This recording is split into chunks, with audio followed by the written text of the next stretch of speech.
Moscow's control, and barely has enough shelters to house us so far.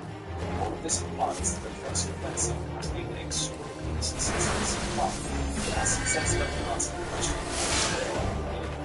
why did the Russians trust our teams to propose to the West Ukraine's foreign ministry after the announcement that the Ukraine was on the spokesperson for the ministry said, Sooner Russia agrees to restore just peace, the sooner Ukrainian raiders and Russian military will stop.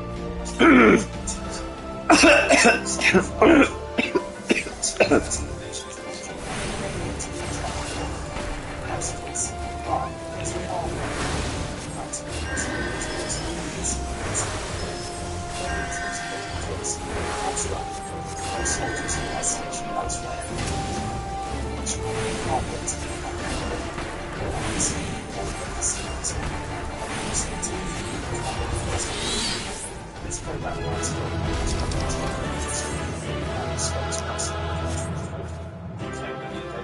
Moscow strongly reinforcing Putin to not only express anger, but to express its responsibility for the invasion. Russia announced a worthy response to Ukraine's actions, with that response appearing to be pulling troops out of other locations to send to Kursk. Russia has relocated cities units in both the Zaporizhzhia and Kherson regions of Ukraine's south, including claims. This move is notable because those regions were among the first that Russia attacked when Putin launched a special military operation in February 2022. Kherson in particular was a major early victory for Russia. Symbolically, it was the first major Ukrainian city to fall to Russian invasion, allowing Putin to proclaim this Kherson's location. A population of 380,000 people, Kherson lies on the banks of the Dnieper River, giving Russian key access to the city via the Black Sea. In the early days of the war, this access was seen as vital. Russia's dreaded Black Sea fleet would be able to send soldiers and supplies into Kherson via Crimea, allowing Putin to reinforce his army in south Ukraine. Of course, we now know that the war hasn't played out quite like that. Ukraine managed to use missile and drone strikes to take out a third of the Black Sea fleet. That artificial wasn't really useless, but Russia is far away how using it and was one of the first to Kherson. Still, this proximity to Crimea is important to both sides. Russia is huge logistical advantages over Ukraine, because Kherson acts as a sort of gateway to the annexed territory. Crimea has been under Russian control since 2014. Taking back Crimea likely being a key objective for Ukraine in the war. Kherson is important because research to defence studies at King's College London explains capturing and paving the way to the country of Crimea.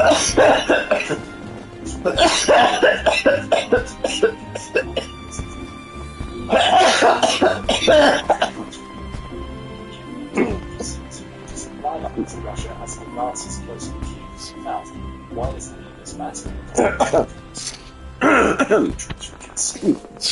Emphasizing the protection of its own territory over the region or the territory of Ukraine.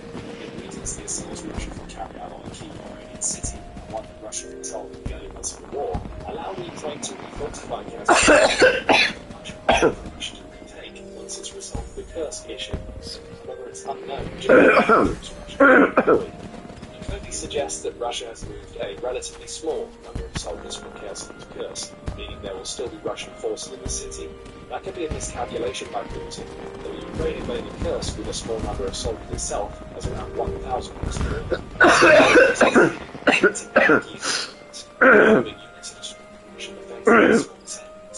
by larger units of Ukrainian troops that secure those settlements and fortify them. A relatively small number of Russian soldiers isn't likely to be able to dislodge the Ukrainian soldiers from their positions quickly. Plus, now that Ukraine has broken through to Kursk, nothing is stopping it from reinforcing those positions it's taken with soldiers of its own. In short, the Kursk invasion has forced Putin into a change of tactics. However, it may not have forced the change that Ukraine wanted. While troops moving out of Kherson is important, Ukraine would have preferred Russia to move soldiers away from the Donetsk region. Al Jazeera said as much in a video published on August 12th, in which it claimed that the invasions of Kursk and Belgorod were intended to change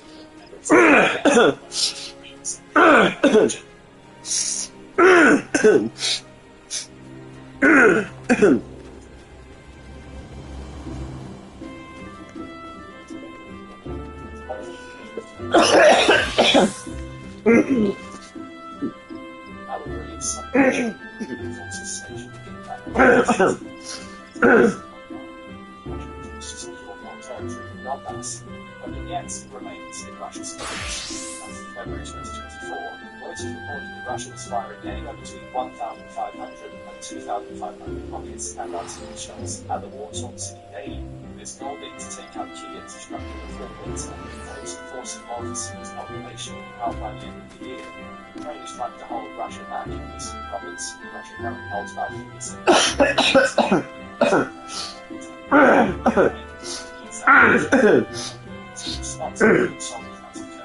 suggests that won't happen. As Politico points out, Russia has instead tried to counter Ukraine's aim by launching refreshed offensives in Pokrovsk, which is in the Donetsk region, alongside other locations in Donetsk. For now, Russia seems satisfied with putting troops out of Kherson, along with sending troops from Kaliningrad into Kursk. That's according to Laurynas Kasčiūnas, the Lithuanian defense minister, who claims that Lithuania has spotted Russian troops leaving Kaliningrad in the wake of the Kursk invasion. All of this leads into a fairly confused response from parts of Russia. The Kremlin said as much when speaking to Ukrainian TV, noting Russian options its forces to send Kursk. We must still understand that there is a smokescreen activity in Putin. But trying to create a smokescreen could backfire on Putin. If the army is only diverting small numbers of troops to tackle the Kursk problem, with the focus remaining on the Donetsk and Kherson regions, Russia may find itself losing even more territory. A small contingent isn't going to stop Ukraine in advance, especially given how meager the Russian defences were initially. Those small numbers of troops will run into far stronger Ukrainian fortifications, as well as having to deal with the potential for Ukraine to send more soldiers in person, so these former Kherson units are attacked from both sides. Only one thing is certain: Putin is forced to change his approach to the Ukraine war. The first time since the war began, non-violent is having to respond to a security offensive. Regardless of the nature of his response, this is something that Putin neither Don't charge me either.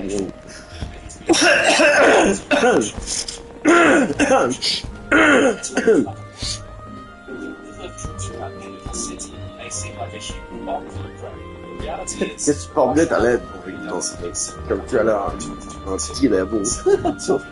Quelques petits levels. Soldiers stationed in the city as they stared down a Ukrainian counter-attack that they likely were able to have. Ukraine successfully liberated the city and Alexander was taken, however Kherson was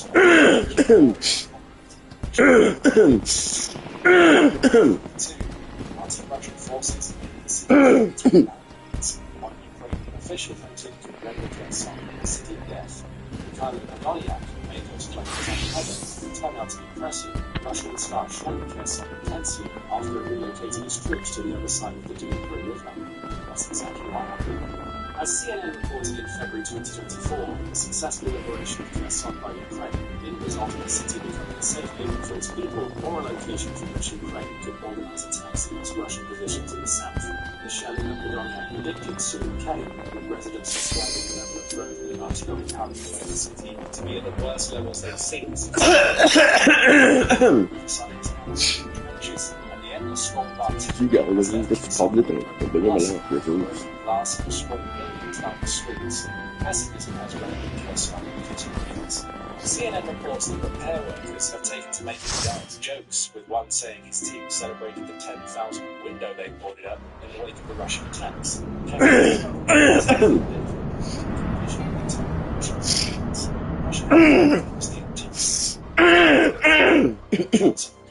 Following its forced withdrawal in 2022.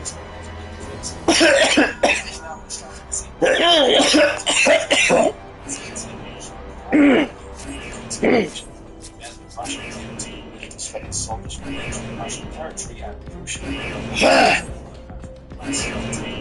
Russian territory, the gamble paid off. Russia, West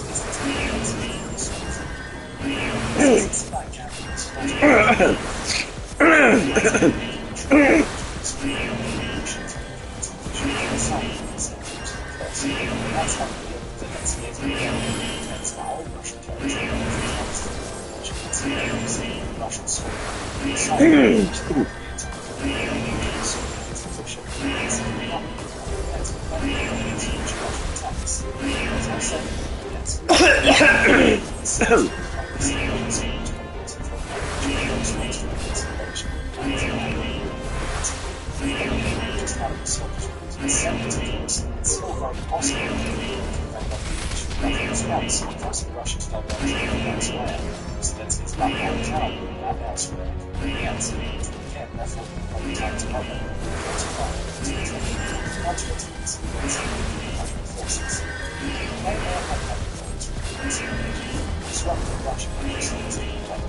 As part of the first invasion, like the city of the Russian gas distribution station, Russia had the same against now around 200,000 people being evacuated from the first, which would be far less responsibility.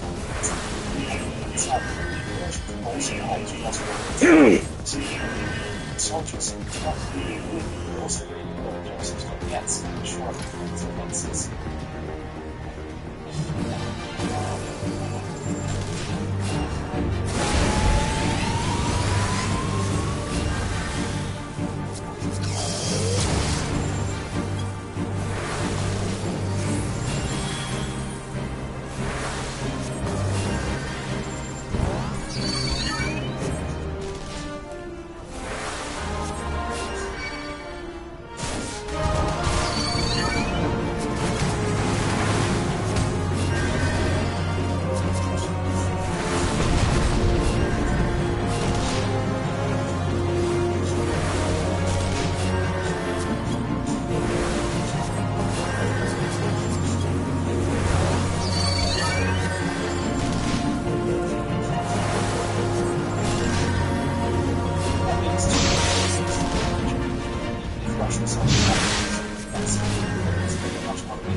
It also shows the rest of Europe that Ukraine is still worth backing in this war, and that Russia may not consider it a threat that he believed in the past. Putin its armor and revealed this strong man of Russian politics being shown as someone he was born and is back on his way. It's not the only truth that Zelensky's campaign revealed. The mere fact that Ukraine is able to use the information in the first place shows the strategic weakness of the Russian approach. So focused on achieving his objectives in the end, failed to secure the money. Partly, Putin likely didn't anticipate that Ukraine would be just enough to backfire.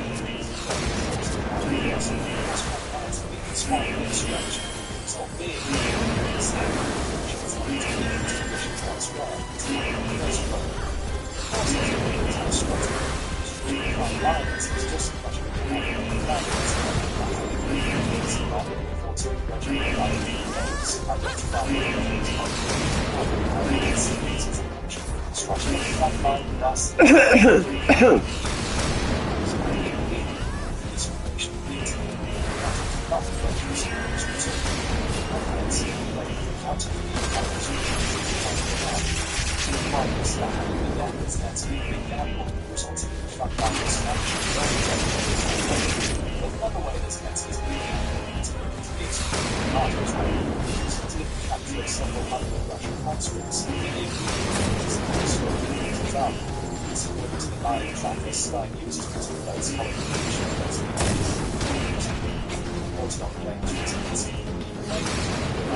that represents more than 200 Russia's front line.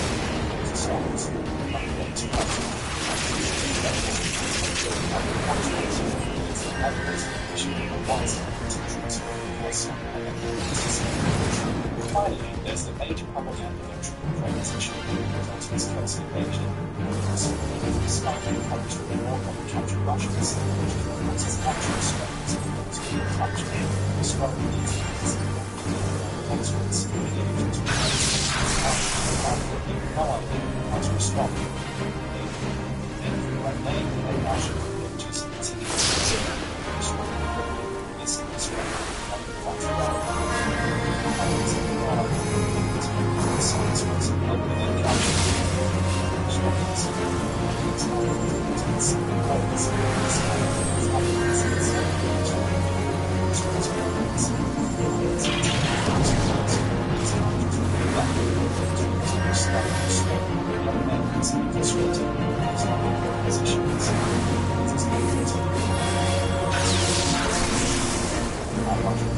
which is so severe that he's being forced to use military counters in the first line of defense. Forces, this invasion, and surroundings.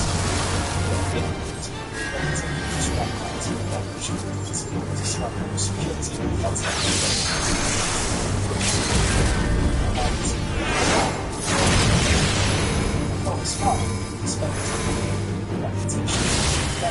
to have his country must be a huge blow.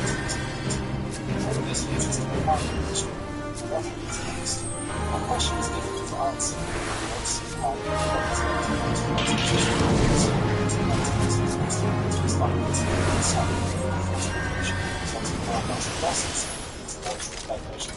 The longer Ukraine holds to forcing provinces taken in Kursk, the more time it gives itself to take advantage of the stretching of the front lines. That is, more for more counter-offensives in Donetsk, is forced by them to export relative fortification defense and counter-advance defense with backs in cities and on. All that being said, Kursk wasn't the deal. It was a gamble played to perfection by states. It is now being forced to respond while humiliation, being the first Russian leader to allow another country to invade Russia. In the end, the damage the first invasion has caused to Putin may be just as valuable as the forcing of troops to relocate. What's the long-term invasion? First, what do you make of Putin's the stretching of the front line opened up opportunities elsewhere? Share your opinion in the comments below, and thank you for watching this video. I'm going to check out the shop results.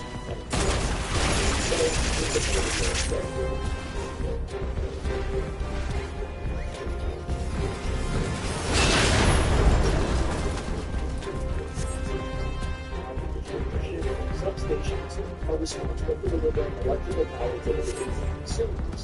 Power generation, on the other hand, are the power plants, much more difficult to replace than United States substation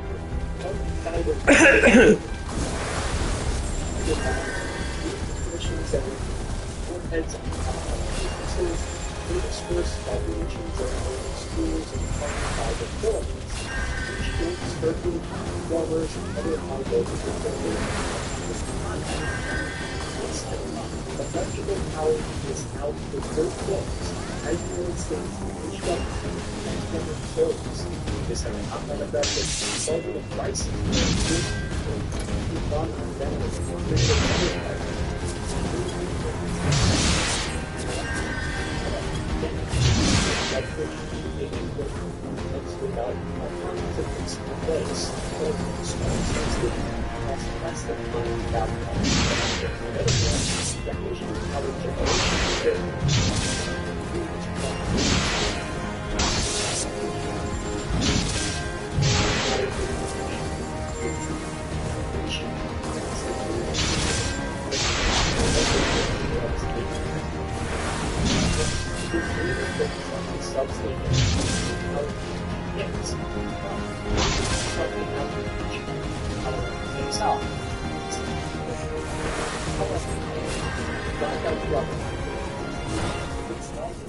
get power back up relatively quickly with fast repair.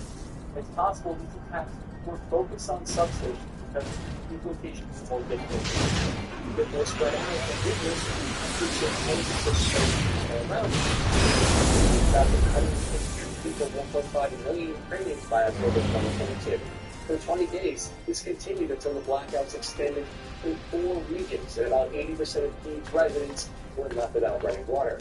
This also shut down power to hospitals and railroad services. However, thanks to in 2023, that they resumed their energy exports. They were able to reconnect their energy and start selling energy surplus to other places. However, in June 2023, Russia destroyed the massive Kanavalka Dam, the hydroelectric power plant in southern Ukraine that's been under the control of Russia. This is a big shift in tactics. It's a major power generation center. You can't replace this like you can replace the substation. It's estimated to have cost upwards of $1 billion. Cause environmental and the power plant.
Well, satanic is like 4.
C'est criminal.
No,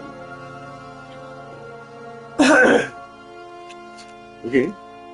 Give him a little jacking. Okay. If his vagina hurts, so what?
Your online privacy. Get the best deal at NordVPN.com.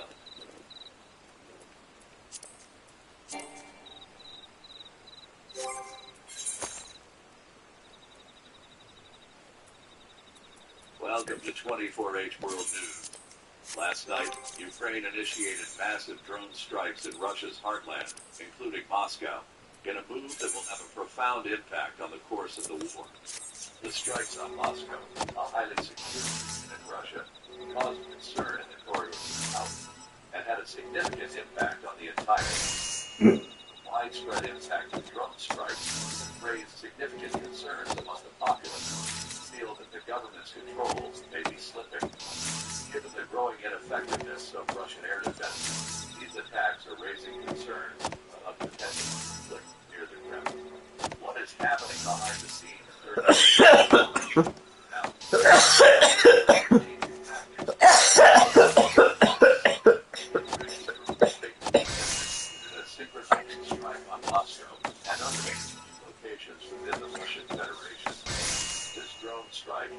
Significant magnitude targeting the capital. According to Moscow Mission Sergei Sobyanin, a number of drones were successfully intercepted by air defense systems. Sobyanin reported that the vigilant air defense personnel stationed around the capital successfully averted potential strikes on the city of Podolsk, Moscow region. Podolsk is located about 38 kilometers south of the capital, which adds to the significance of the attack's proximity to Moscow. Sobyanin reported that this strike was among the most significant drone attacks on Moscow. Multiple Russian telegram channels that they possess footage of drone strikes occurring in the Moscow region. The footage captured the intense power of the explosion. The deafening booms reverberating through the sky.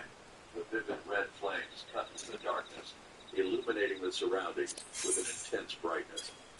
The scenes depicted in this footage underscored the seriousness of the strike and the danger it posed to Moscow. After the incident, flight restrictions were put in place at Moscow's Vnukovo, Domodedovo, and Chukovsky airports due to security reasons. 8 planes were redirected to alternate airports due to security concerns. According to the Russian Defense Ministry, air defense units successfully intercepted and neutralized 45 Ukrainian drones during the course of the night. The government suggested that this attack was part of a broader campaign targeting Russia. Specifically, 11 drones were successfully neutralized over Moscow, with 23 being eliminated near the Bryansk border and 6 near Belgorod. Kaluga Regional Governor Vladislav Shapcha reported that 3 drones were successfully intercepted and neutralized by the air defense forces near the Bryansk border during nighttime operations. The Belgorod region was also under attack. At 02:09 a.m., Russian air defense systems successfully engaged and neutralized multiple air targets, as reported by Regional Governor Vyacheslav Gladkov.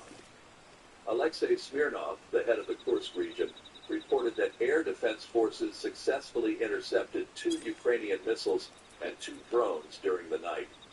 However, no information was provided regarding the outcome of the attack. A comparable situation arose in the Oriol region. Governor Andrei Klitschko reported that the region was under drone attack, and one of the drones was successfully intercepted by the air defense systems. The governor of the Rostov region has reported a missile attack. As per the official Russian news agency RIA, 2 drones were successfully neutralized in the Tula region, located north of Moscow. What have Ukrainian officials said about the large-scale drone attack? Oleksandr Musienko, head of the Center for Military and Legal Studies, recently shared some noteworthy insights regarding the impact of extensive drone strikes. According to Musienko, these strikes have become a routine part of Ukraine's daily operations. He observed that Ukraine's ability to carry out these strikes frequently is a result of a significant increase in drone production and the deployment of a large number of unmanned aerial vehicles. Musienko also made a remark about the increasing presence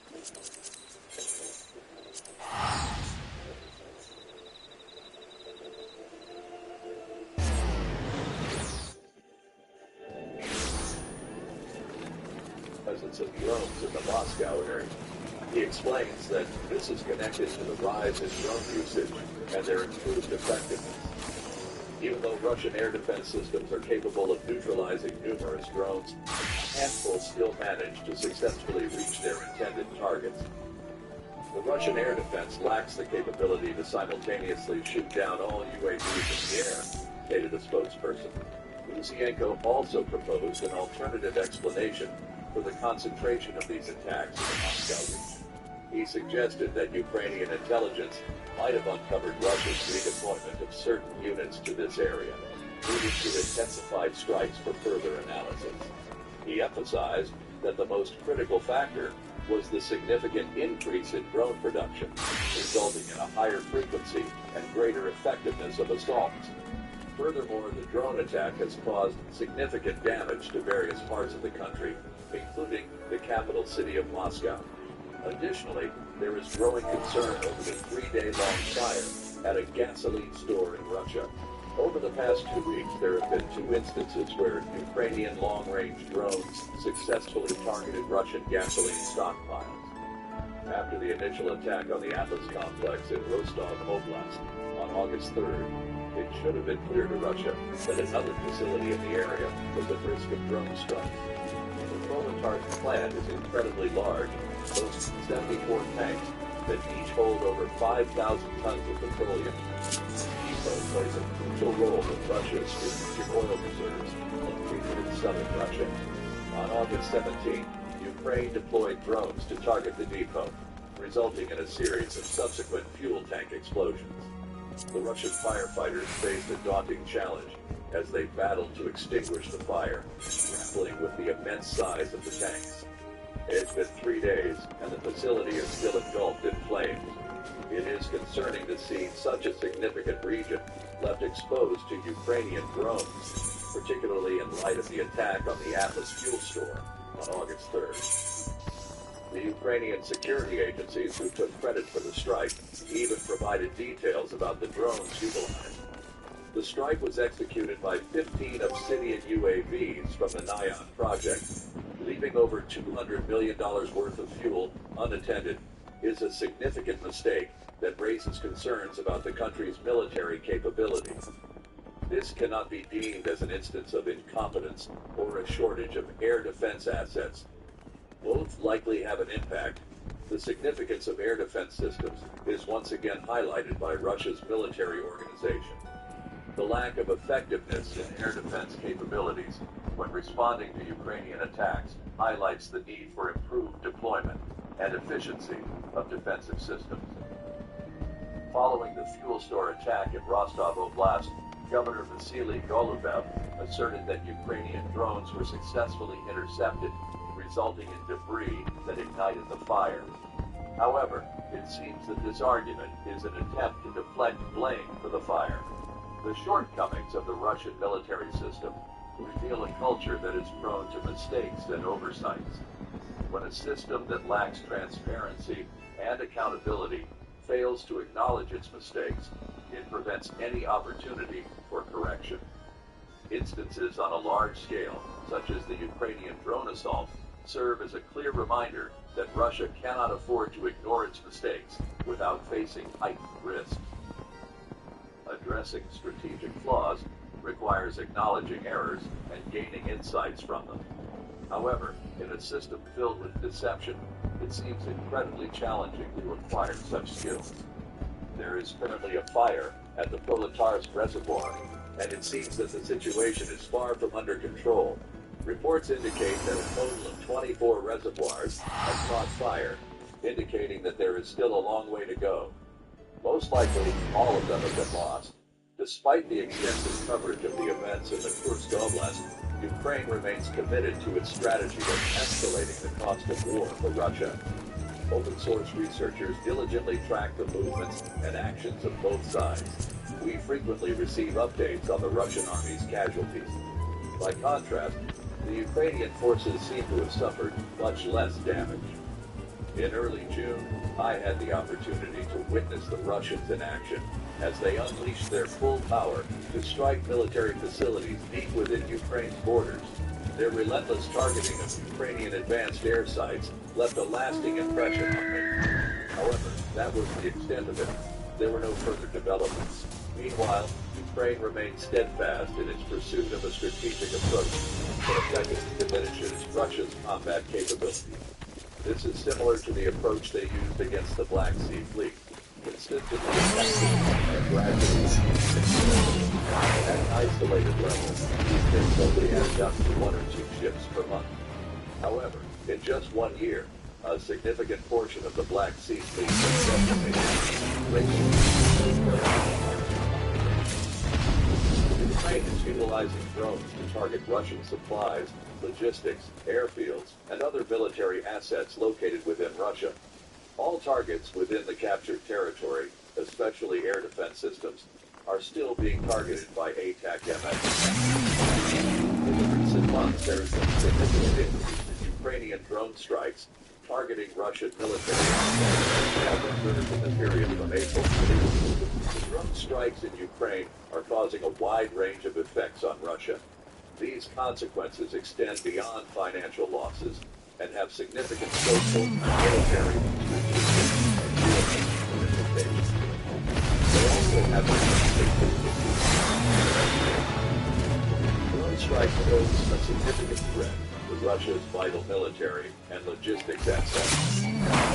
Crucial infrastructure can have significant economic consequences. The assault on the Atlas gasoline store in Rostov Oblast, along with the prolonged inferno at the massive facility in Prolatarsk, have greatly escalated Russia's expenses in the ongoing conflict. Attacks of this nature not only cause immediate material damage, but also incur additional costs for repairs, security enhancements, and the need to establish alternative supply routes. Given the financial pressures of Western sanctions, the Kremlin's economic troubles are only worsened by these financial losses. The depletion of fuel and military resources suggests suggest that Russia will have to allocate additional funds to sustain the ongoing conflict. This poses a significant risk to economic stability in the long term. The presence of drone strikes in previously secure areas, such as the Russian capital, Moscow, has instilled a sense of fear and unease in the Russian population. The increase in attacks in previously Russia is eroding public confidence in the Kremlin. There is growing concern among the public regarding the government's military strategy. In the current climate of heightened tensions, the increase in drone strikes is counterproductive to the Kremlin's goal of rallying Russian people to war. People witnessing alarm intensified their dissatisfaction. Strikes significantly influence Russia's military strategy. They pose significant threats to Russia's military assets, leading the Kremlin to reevaluate its military operations. By focusing on vital logistics such as fuel and munitions, the operational capacity of Russia can be significantly reduced. Concerns are raised about the reliability of Russia's air defense systems due to their vulnerability to drone assaults. The Russian military's lack of sufficient defense capabilities, particularly in strategically critical regions such as Moscow, highlights its overall shortcomings. This situation challenges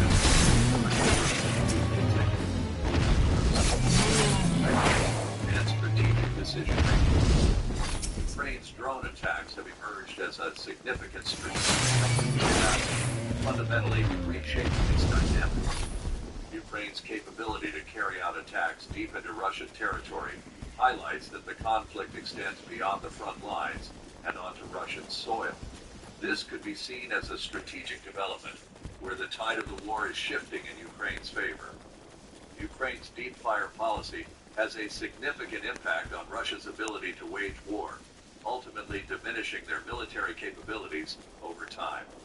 Drone strikes, such as the well-executed operation against the Black Sea Fleet, significantly weaken Russia's ability to carry out operations by inflicting damage on its crucial logistical and strategic centers. This highlights Ukraine's impressive achievements on the battlefield. The strikes have significantly impacted Russia's geopolitical standing. The expansion of the conflict beyond Ukraine and into Russia's heartland highlights the diminishing international influence of Russia. The potential threat to Moscow, a significant capital, raises doubts about Russia's standing in the Western nation. The lack of a strong defense from the Kremlin has a negative impact on Russia's reputation abroad. This could potentially weaken Russia's strategies and jeopardize Putin's relationships with his international allies.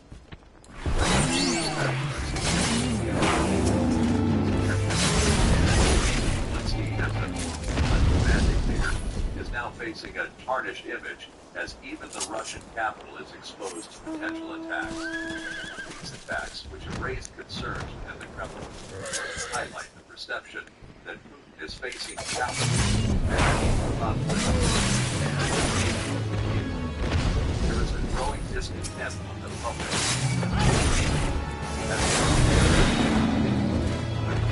There is growing concern over the declining trust in Putin, which could potentially lead to internal political instability. The skepticism surrounding the Kremlin war strategy in the public is contributing to the mounting internal political pressure. But simply, Ukraine's strikes are exerting a substantial impact on Russia, not just in terms of finances, but also in the realms of social and political dynamics, military affairs, strategic considerations, geopolitical factors, and leadership dynamics. They expose the military weaknesses of the Kremlin and pose a significant threat to Putin's political authority. These attacks, which reach deep into Russia's heartland, Russia's people in their leadership. This approach also undermines Russia's international reputation and depends on the future of the Putin administration. So, what is the outcome of Russia's conflict with Ukraine? Petr Pavel, president of the Czech Republic, and former chairman of NATO's military committee, emphasized the importance of recognizing that military methods cannot be employed to achieve political goals in order to resolve the conflict between Ukraine and Russia. Pavel believes that for the war to end, both sides need to recognize the unsustainability of its costs. When questioned about the potential duration of the conflict between Russia and Ukraine, Pavel expressed his belief that both sides believe that achieving military victory is an unattainable goal. This equilibrium will be attained when both factions in the conflict reach a deadlock, and military triumphs are no longer sufficient to accomplish their political goals. The Czech leader defined a definite timeline for when this balance point would be reached.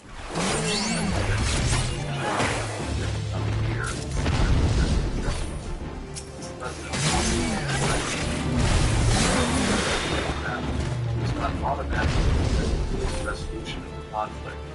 In his perspective, the battle has the potential to evolve into a prolonged stalemate. Even after the cessation of hostilities, both parties may maintain a state of readiness for an extended period before entering into diplomatic talks. Pavel emphasized the importance of global powers taking active participation in this. He believes that especially major powers such as the United States and China will have a crucial role in exerting pressure on Russia and Ukraine to engage in negotiations. Pavel highlighted the importance of both the United States and China in exerting substantial pressure on the parties involved in political, economic, and diplomatic channels. This process emphasized that the EU does not possess the necessary authority for negotiations between Russia and Ukraine. Pavel emphasized the need for greater international collaboration to address the issue, highlighting the importance of a united position with the United States. Other democratic he acknowledged that Europe's economic and political power. Collective action. President Pavel emphasized the importance of considering the war from multiple angles. Economic aspects.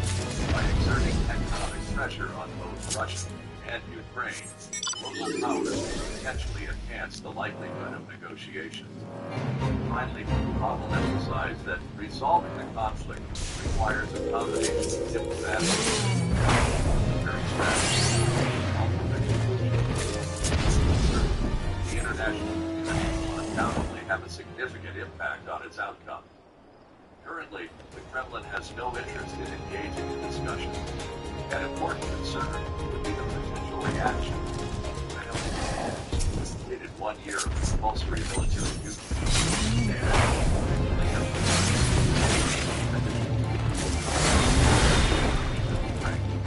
Nevertheless, the good fortune of the soldiers stationed in the Kursk region are young individuals, and the invasion is causing apprehension regarding the forces that the Kremlin needs to deploy. Putin acknowledges the difference between a soldier who willingly and for financial gain takes the lives of Ukrainians, even at the risk of their own death, and a soldier who is forced to engage in combat. A soldier who lacks determination will surrender at the first chance. One notable occurrence in recent times is the deployment of Russian forces in the Kursk region. Following a week of intense combat, approximately 2,000 individuals were captured. Imagine 300,000 Russians being mobilized through the use of force. If 10% of them were to surrender, it would create a significant financial impact and pose a major challenge for the dictator. Now, competitive Russia, the seamless passage of Kiev's armored vehicles across the border, and homes who feel more secure under the occupying forces than the Kremlin's army paint a picture that was hard to imagine just a couple of years ago. The apparent vulnerability of Russia is already causing repercussions in Moscow's political system, and the actions of Belarusian President Lukashenko suggest that the situation is approaching. When a significant shift will take place in Russia is a challenging task, as it could potentially happen unexpectedly. In summary, the strategic drone attacks in Ukraine have significant social and geopolitical ramifications for Russia, along with military and economic implications. Military deficiencies of the Kremlin are becoming more apparent, causing a decline in popularity for Putin's leadership among the attacks have had a further effect and Russia's internal and foreign policies. This intricate predicament for Putin raises serious concerns about the regime's future and undermines Russia's standing in the global stage. Thank you for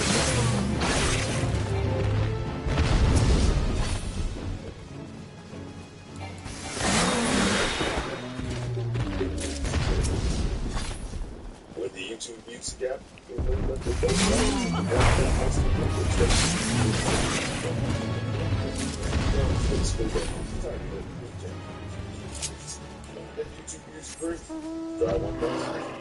On August 6, 2024, and perhaps their boldest move of the war so far, Ukrainian troops spilled across the border with Russia and into the first movements. Since then, Ukraine's reach has slowly been growing,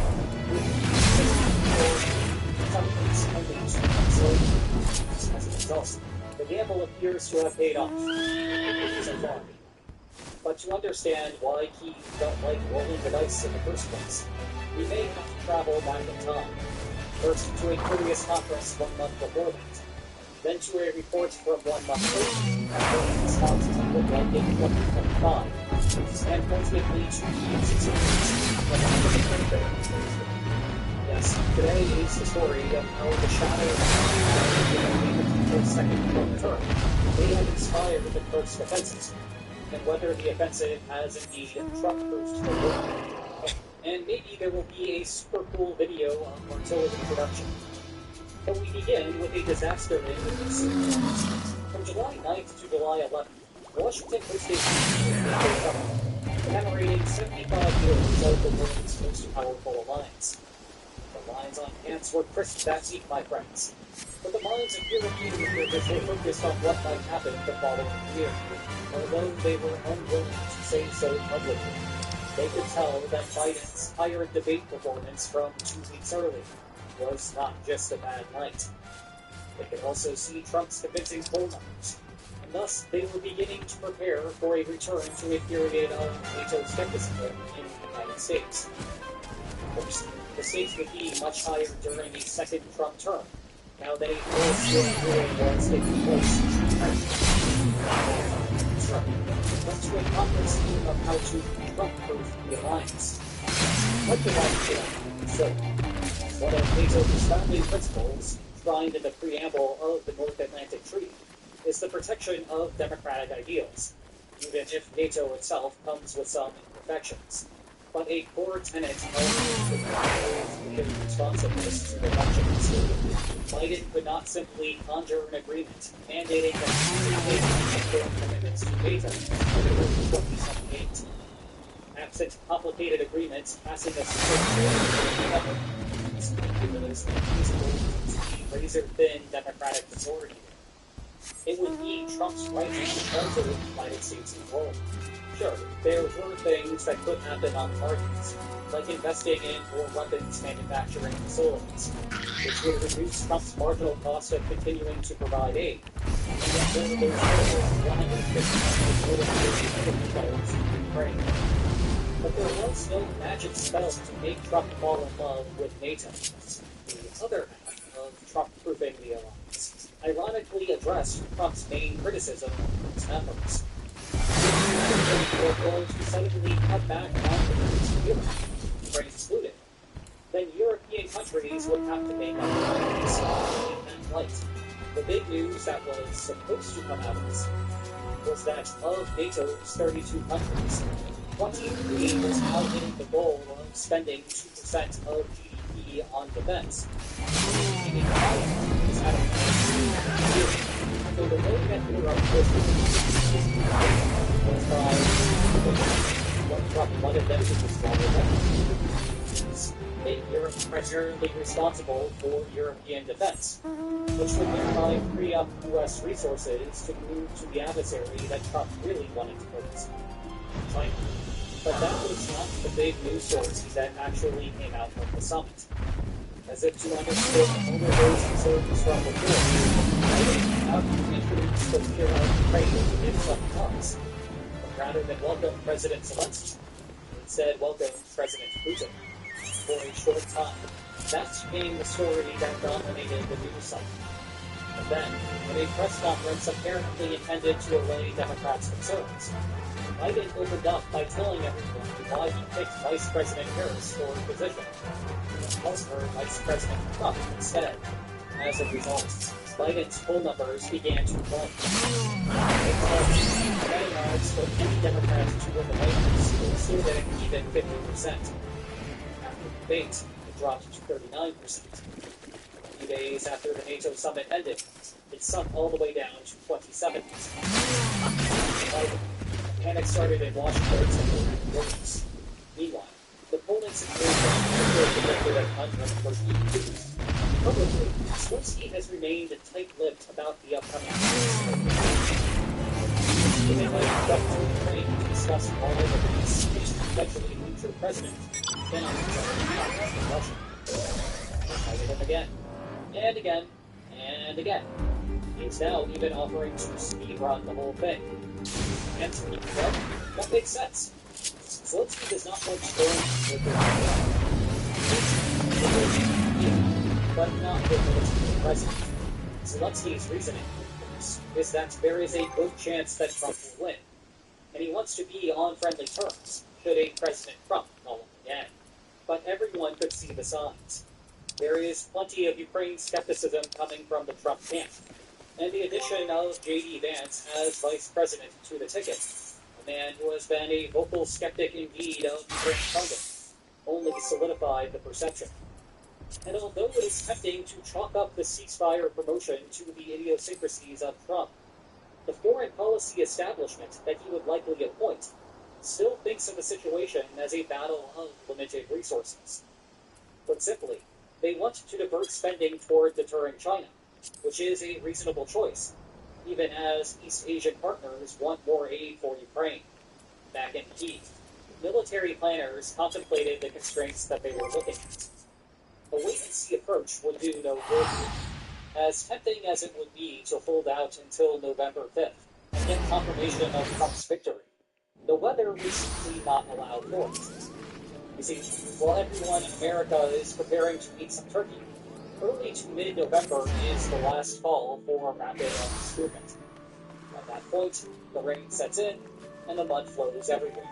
You may have some hope of things freezing over within the following 2 months, but the relatively mild winters over the last 3 years suggest that such a strategy would be a bad idea. And so Commander-in-Chief Alexander Syrski sat down at the drawing board in early July. Syrski had come into the position 5 months earlier out of controversy. One might say it was a controversy. He replaced Valery Zelensky, who at the time was perhaps the most popular person in all of Ukraine. Skeptics believe that Zelensky saw Zelensky as a political threat and wanted to get him out of the spotlight. Zelensky cited a need for fresh eyes on the court, leading Zelensky to eventually shift to ambassador to England. But over those first 5 months, Syrski's fresh eyes were still yielding the same old outcome. Ukraine was slowly losing ground in the east when he came in, and Ukraine was slowly losing ground in the east after. It was almost as if Ukraine was proving the exact point that skeptics in the United States were making, and things could only get worse once Trump cut off the aid routes. This was the genesis of the first offensive. Syrski had been busy throughout the war. In 2016, he became the head of the Shadow Conflict in the Donbass, post-war invasion, who was the commander for Battles East, and also the Battle of the Conflict. And he was the architect of the 2022 Marquis counteroffensive. It is as if you say his name and he appears at every major confrontation. But for Syrski on the spot, it was a Marquis counteroffensive that provided blueprints for first. It was also born out of a time when Ukraine needed to convince the West that the war was not a stalemate, not only in Washington, but also London, Paris, and Tokyo. Worldwide funding from the G7 and beyond was necessary to win, and battlefield success was a prerequisite for that. Moreover, Kharkiv too required some sleight of hand. Ukraine's strategy first forced the Kremlin to commit its offensive to Kherson, which then left Russian troops unprepared for a rapid attack on positions within it. Within a few weeks, Ukrainian troops had pushed Russia almost entirely out of the Oblast. They also managed to take back Kherson City afterward. Returning to 2024, Syrskyi wanted to move on from the trench to trench and streamline to true-line fighting that had dominated the past year and a half or so in Ukraine. Part of the front line was a rift, and the other half featured Surovikin improved communications. As such, Ukraine had to search elsewhere to attack. The solution, strangely enough, was to look at another country. Syrskyi put 3 oblasts on the table as options. Bryansk, Kursk, and Belgorod. Kursk ended up being the winner, likely because intelligence indicated that it had the weakest fortifications of the 3. Fast forward 2 months, we all know what happened next, with this as the most recent extent of Ukrainian control into Russia. That takes us to the central question for today. Does the offensive trump-proof the war?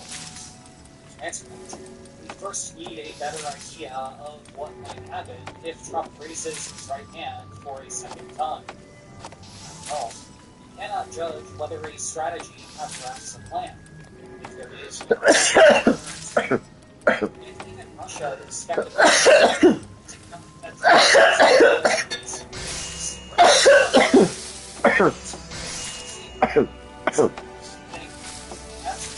detailed policy proclamation from Trump himself.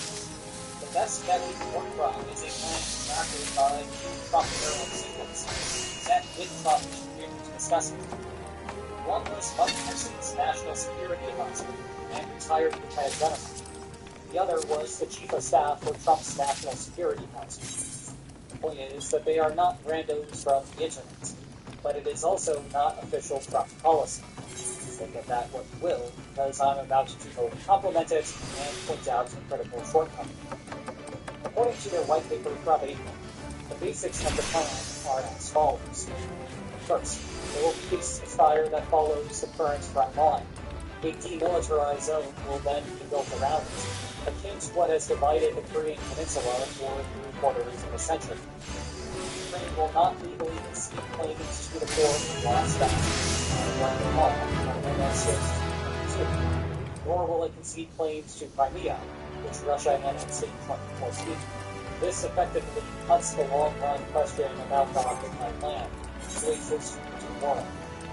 NATO will suspend further discussion of having Ukraine join, though this is effectively meaningless because a new member would need unanimous support from all 32 countries, and Turkey and Hungary at a minimum would veto that, even without a ceasefire agreement. Russia will receive limited sanctions relief, with a return to normal relations on hold until Ukraine is happy with Russian concessions, which, again, means punting the question until a post-Putin world. Ukraine will continue to receive regular military aid from the West to deter any changes to the agreement. To convince Ukraine to sign a ceasefire, the United States will cut all military aid if it continues to fight. If Russia refuses to, the United States will rapidly expand arms shipments to Ukraine. Conceivably, this will be easy to do because Democrats have wanted more funding for Kyiv all along, and Trump, who is president in this time, will tell Republicans in Congress to get on board with everything else. Okay, so now that we know what the plan looks like, let's talk about whether it is any good. Now, my Western audiences can probably be split into 2 preference orders. The prevailing sentiment currently in place in Washington that views continued war as better for Ukraine in the long run than a ceasefire, with a ceasefire being better than a poorly implemented ceasefire. Then you have the Trump-affiliated national security establishment that views a ceasefire as better than continued war, and a continued war as better than a poorly implemented ceasefire. See the common ground? there is a consensus among the groups that a ceasefire is better than a poorly implemented ceasefire. So, for now, let's put aside the politically contentious question of how continued conflict could rank among the options, like the first of it, and ask purely whether this is a good ceasefire or a bad ceasefire. But differently, I am the engineer capable of telling you whether your bridge can span the gap and get trapped in the process. But my job is not to tell you whether to actually build it. Besides, I am sure the comment section will be a fun place to discuss the preference order.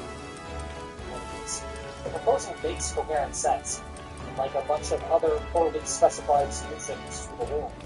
To start, that list from earlier is fairly normal in terms of what ceasefire agreements look like. I made passive mention of the Korean War a moment ago.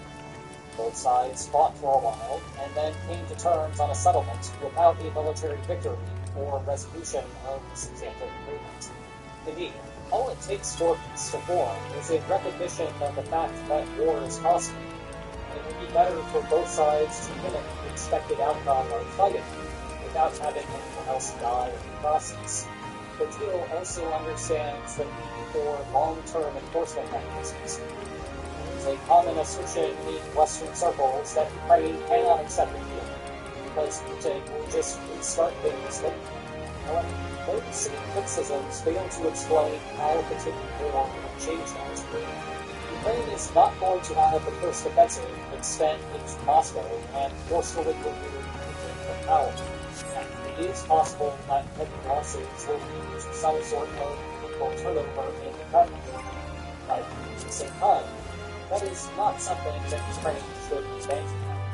And if Ukraine succeeds in militarily expelling Russia from the east, that would still not stop Putin from trying again if he really wanted to. The belief that long-term compliance is left into flags also completely fails to recognize a basic conviction of lines on obscurity. You know, these summits always come with a lot of pomp and circumstance, and maybe some good food. On second thought, maybe we should be holding this in Paris.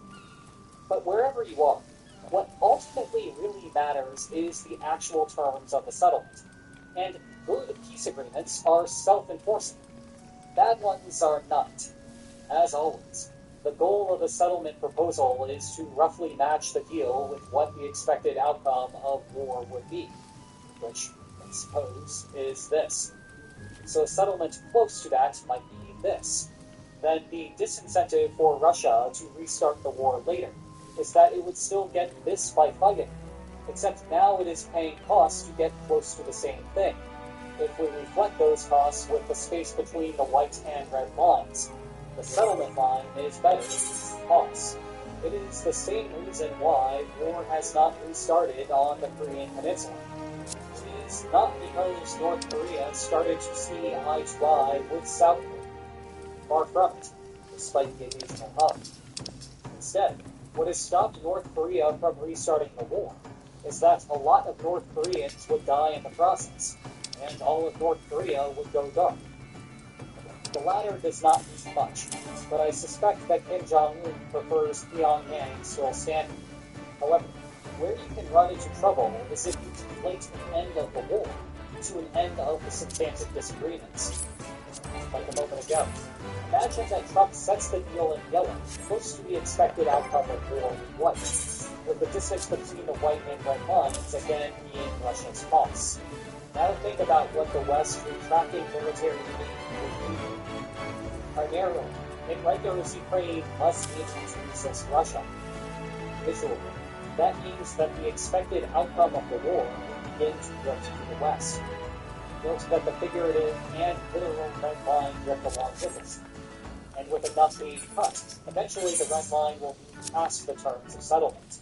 At that point, yes, the Kremlin will aim to change the terms of the agreement, and will start a war if Ukraine does not consent to the modifications.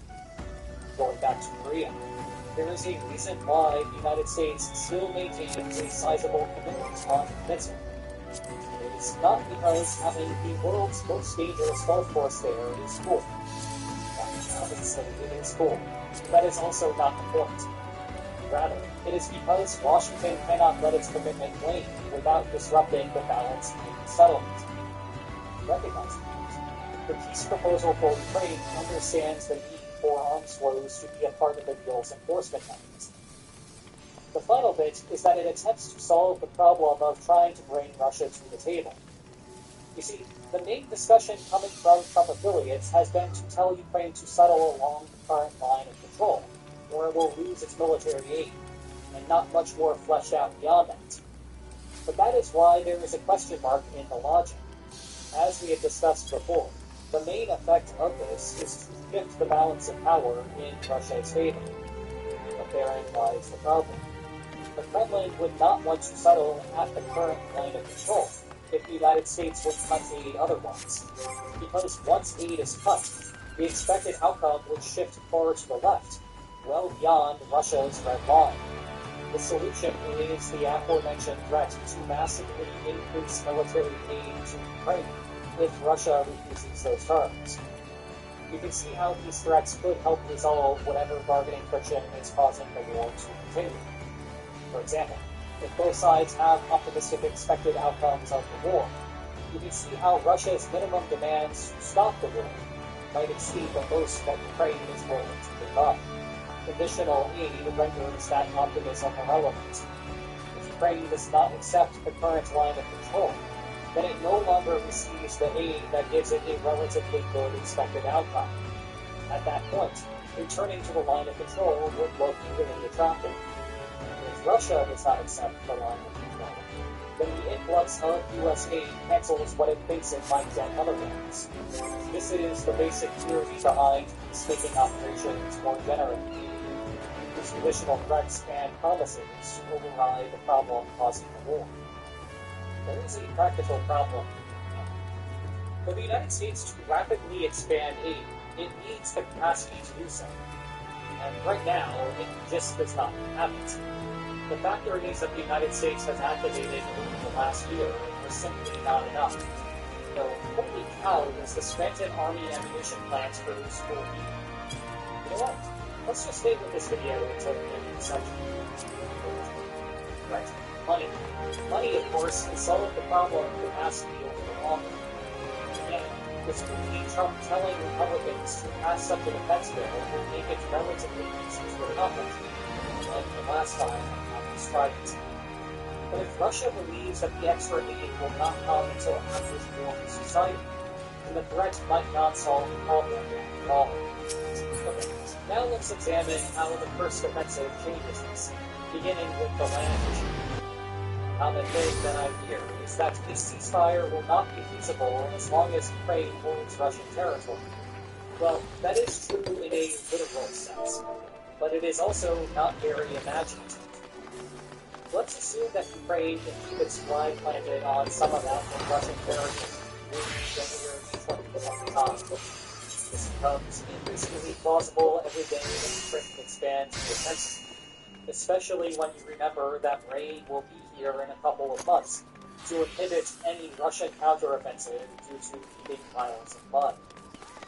You also get the sense that Ukraine will be there for a while from inside of Russia, based on where Russia is building its new defensive lines, and the Kremlin's public framing of this as a new normal.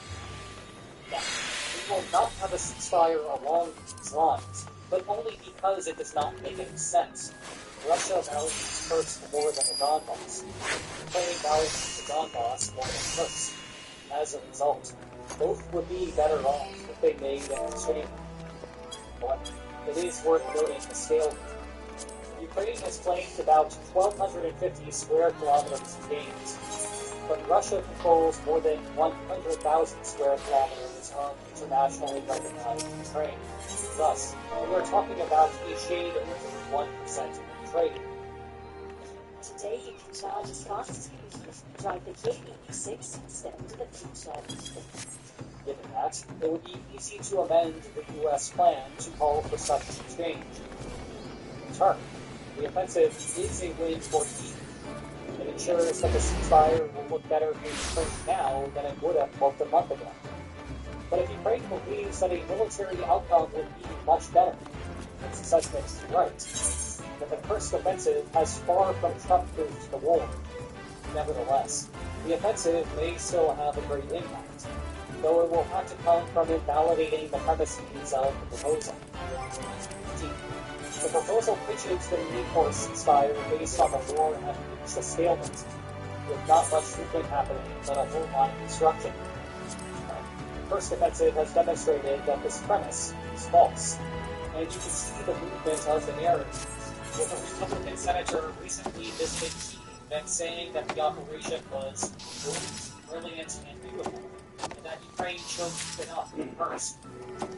That is the political climate in the United States come January. Trump may take a pragmatic approach and swap negotiations for a different policy, which may also reduce the chances of reaching that point at all. While he was worried about those threatening to Biden's attempt, so too was the Democratic Party. Days after the summit, top-level Democrats have convinced Biden to withdraw his nomination. And now the really not last resort. Vice President Kamala Harris to campaign reactions in a long absence to the Democratic base. In short order, Harris raised Biden's deficit to the polls. It is effectively a toss-up at this point. Now, international relations issues tend to be secondary factors for voters. It's the economists that still reigns supreme. So Ukraine-Russia is the main foreign policy issue of today, with Israel-Hamas in for second. The Kursk offensive is evidence that the Trump administration is not the right one. Even if this gets 0.1% of voters to Harris, that may be enough to get rid of the election. It comes down to just 3.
The great price is back. It's the highlight of the summer. My price on Food Central 60. What's not to love? Born is low pricing. Pay what you pay. The perception of bias can be just as devastating as actual bias. The perception of a conflict of interest can be just as bad as actual conflict of interest. Making more than $1 billion a year from the government, that's a conflict of interest, and Canadians should worry. This is the Taxpayers Federation podcast, where we are fighting for lower taxes, less waste, more accountable government. I'm Chris Sims. I'm the Alberta Director here for the CTF. My two friends, Frank Tarantino is in Ottawa, along with Brian Thorpe. They are the Federal Director and our investigative journalist here at the CTF. But it has been a flurry of the last few days in regards to our favorite state broadcaster, the CBC. Who wants to start with the bonuses that we all figured were coming, but we finally got a dollar figure for? Who wants to start? I can take that one. The latest breaking news out of the CBC is that they just rubber stamped $18.4 million in bonuses for about 1,200 staff at the CBC. This comes on the heels of $15 million in bonuses in 2023. 16 million in bonuses in 2022, and all told, since 2015, since the Trudeau government came to power, we're up to $132 million in bonuses at the CBC. This year, executives, 45 executives at the CBC, took $3.3 million in bonuses. So that works out to an average of about $73,000 for each of them. And we checked in on, okay, well, what's the average salary in Canada? And according to Statistics Canada, it was less than $70,000 last year. So the average bonus for a CBC executive eclipses what the average salary is for a worker in this country. Another thing to note is that CBC President and CEO Catherine Tate is refusing to say if she got a bonus. I think it's said that she did. But she's refusing to say if she got a bonus, and if so, how much money that was. And the CTF has an ongoing legal challenge against the CBC to get them to disclose precisely this kind of information. But so far, Tate and the federal government both refusing to say whether or not she got a bonus and how much it was. So we need to stress, this is our money, guys. This is taxpayers' money. And they're trying to demur and say, oh, well, we couldn't possibly reveal, yeah, you can, and yes, you will. Franco, did you want to jump in on this? Last I saw, it looks like some parties in Ottawa are trying to recall the Heritage Committee. Like, they want some answers on this.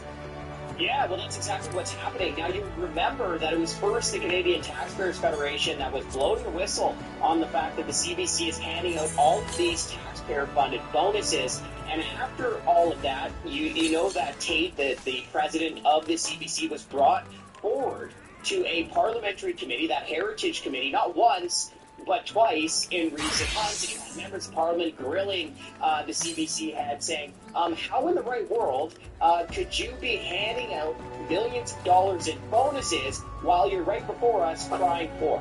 Right? Because here's the whole thing. Number one, the CBC takes more than $1 billion from taxpayers every single year. This year, $1.4 billion from taxpayers going to the gravy train at the CBC. But number two, you have Tate crying poor, begging the government for more cash, claiming that somehow the CBC is chronically underfunded, even though they get more than $1 billion from taxpayers every single year. Then at the same time, rubber stamping millions of dollars in bonuses for the fat cats at the CBC, the executives, the manager, the non-union staff. And what was crazy about all of this is that you actually had a multi-partisan agreement saying, this is fact. The CBC should not be rubber stamping more bonuses when you're crying for, when you're announcing hundreds of job losses at the state broadcaster just before Christmas. But look, not only are the CBC continuing to give out bonuses because that $18 million figure that Ryan said, no, this isn't previous news. This is a fresh batch of taxpayer-funded bonuses that the CBC is handing out. But, I also want to put a bow on it. The bonuses at the CBC have really exploded under the Trudeau government. Back in 2015, right as Trudeau was coming to power, the bonuses were about $8 million. This year, the taxpayer-funded bonuses at the CBC are $18 million. So just the cost of the bonuses have more than doubled under the Trudeau government. Yeah, this is a big one, and I actually wanted to throw in a clip here, and we can do so. This is one of my favorite clips ever. I thought I was having a fever dream, but it was actually the National, and it was the anchor, Adrian Arsenault, quoting the Canadian Taxpayers Federation while grilling her own boss, Catherine Tate, saying, are there going to be bonuses this year? Listen to this. I'm just curious about something. I'm going to presume no bonuses this year. I mean, the Canadian Taxpayer Federation in a Freedom of Information request showed $16 million were paid in bonuses in 2022. Can we establish that is not happening this year? It's too early to say where we are for this year. We'll be looking at that like we do all line items in the coming months. So there's a chance bonuses could still happen at a time when jobs are being cut? I'm not going to comment on something that hasn't been discussed at this point, so. Okay. So, survey says, yes, they were talking about it. Yes, they did give out bonuses. And the latest numbers we have, it's $18.4 million worth of bonuses. And a lot of that going to CBC brass. Hey, Chris, I'm going to jump in on the CBC brass part, right? Because, I just want to tie a little bow on this part as well. 45 of those CBC executives got bonuses totaling $3.3 million for this year. Again, that's an average bonus for the CBC executives of $73,000. Okay, so they're handing out bonuses more than what the average Canadian worker makes an entire year. And then just to reiterate the point that Ryan was making, we still don't know how much in bonuses Tate is getting. The Liberals won't say, the CBC won't say, Tate won't say. So two things there. Number one, good for those members of Parliament, specifically the Conservatives, for trying to recall Tate back to committee to get to the bottom of this. But number two, this is exactly why the Canadian Taxpayers Federation launched a legal challenge against the CBC to force Tate and the CBC to disclose how much in bonuses Tate and the other, 7 senior executives are raking in. Because we know that Tate's compensation is already very, very, very high. You know, her average compensation or her annual compensation is anywhere between $470,000 all the way up to $620,000 a year. And yes, that includes salary, benefits, and bonus. Yeah, and to put an extra bow on that, her entitlement for her bonus is more than 20%. A little bit of an inside tip for folks who are trying to follow this story. Go to the salary disclosure website for the Canadian government. Look up Crown Corporations. Tate is a CEO level 7. It's right there on the grid. She's entitled to a bonus of more than 20%, which is why the Taxpayers Federation really want to know how much money this actually is. I just wanted to highlight again the overall cost of the CBC, if I can, because $1.4 billion can kind of glaze your eyes over a little bit. Putting that into context, that would pay for a brand new hospital, one per year. That would otherwise cover the salaries of something like 7,000 carpenters plus 7,000 paramedics. It would pay for houses here in southern Alberta, like 3,000 of them per year. Like, this is what we're spending on the CBC this year with $1.4 billion. I want to get into why they're spending this kind of money. What amazed me, among many things of what Tate was saying in that committee hearing, is that she wouldn't fess up about see people are actually using their online services, and she wouldn't have anything about her ratings. But I think all of us on this call will through a CBC report, so you don't have to, dear listener. It's as fun as it seems. Understand the ratings that they're getting, the market share is Disney. People aren't tuning in to watch CBC News. Yeah, I can jump in on this. Yeah. So, in the past couple of days, I was going through a bunch of CBC annual reports. Franco mentioned Tate getting dragged to the Heritage Committee. The first thing Tate said there was, there are no bonuses at the CBC. That's not true. What she prefers is to call these performance pay or at-risk pay, just effectively another word for bonus. Then she said, well, these payments are triggered by staff at the CBC meeting KPIs, key performance indicators, and all of that information is publicly available. So it's in their annual reports. I went through all of them from the 2019-20 fiscal year to the 2022-23 fiscal year, which is the most recent one that's been published. And I tracked their KPIs. How many were they hitting? How many were they not hitting? They failed to meet 42% of their performance targets. During this time period, they handed out $61 million in bonuses. So they're setting their own performance targets. They are failing to meet 42% of them, and then they're showering themselves with taxpayer cash. They're rewarding themselves for such a job well done. You mentioned viewership is down. Since 2018, it's decreased by 72% in terms of their share of the prime-time nightly TV newscasts. Yeah, this day. Trust in the CBC among Canadians is falling, and Canadians seem to find it. And yes, from Tate's perspective, the CBC has a job well done.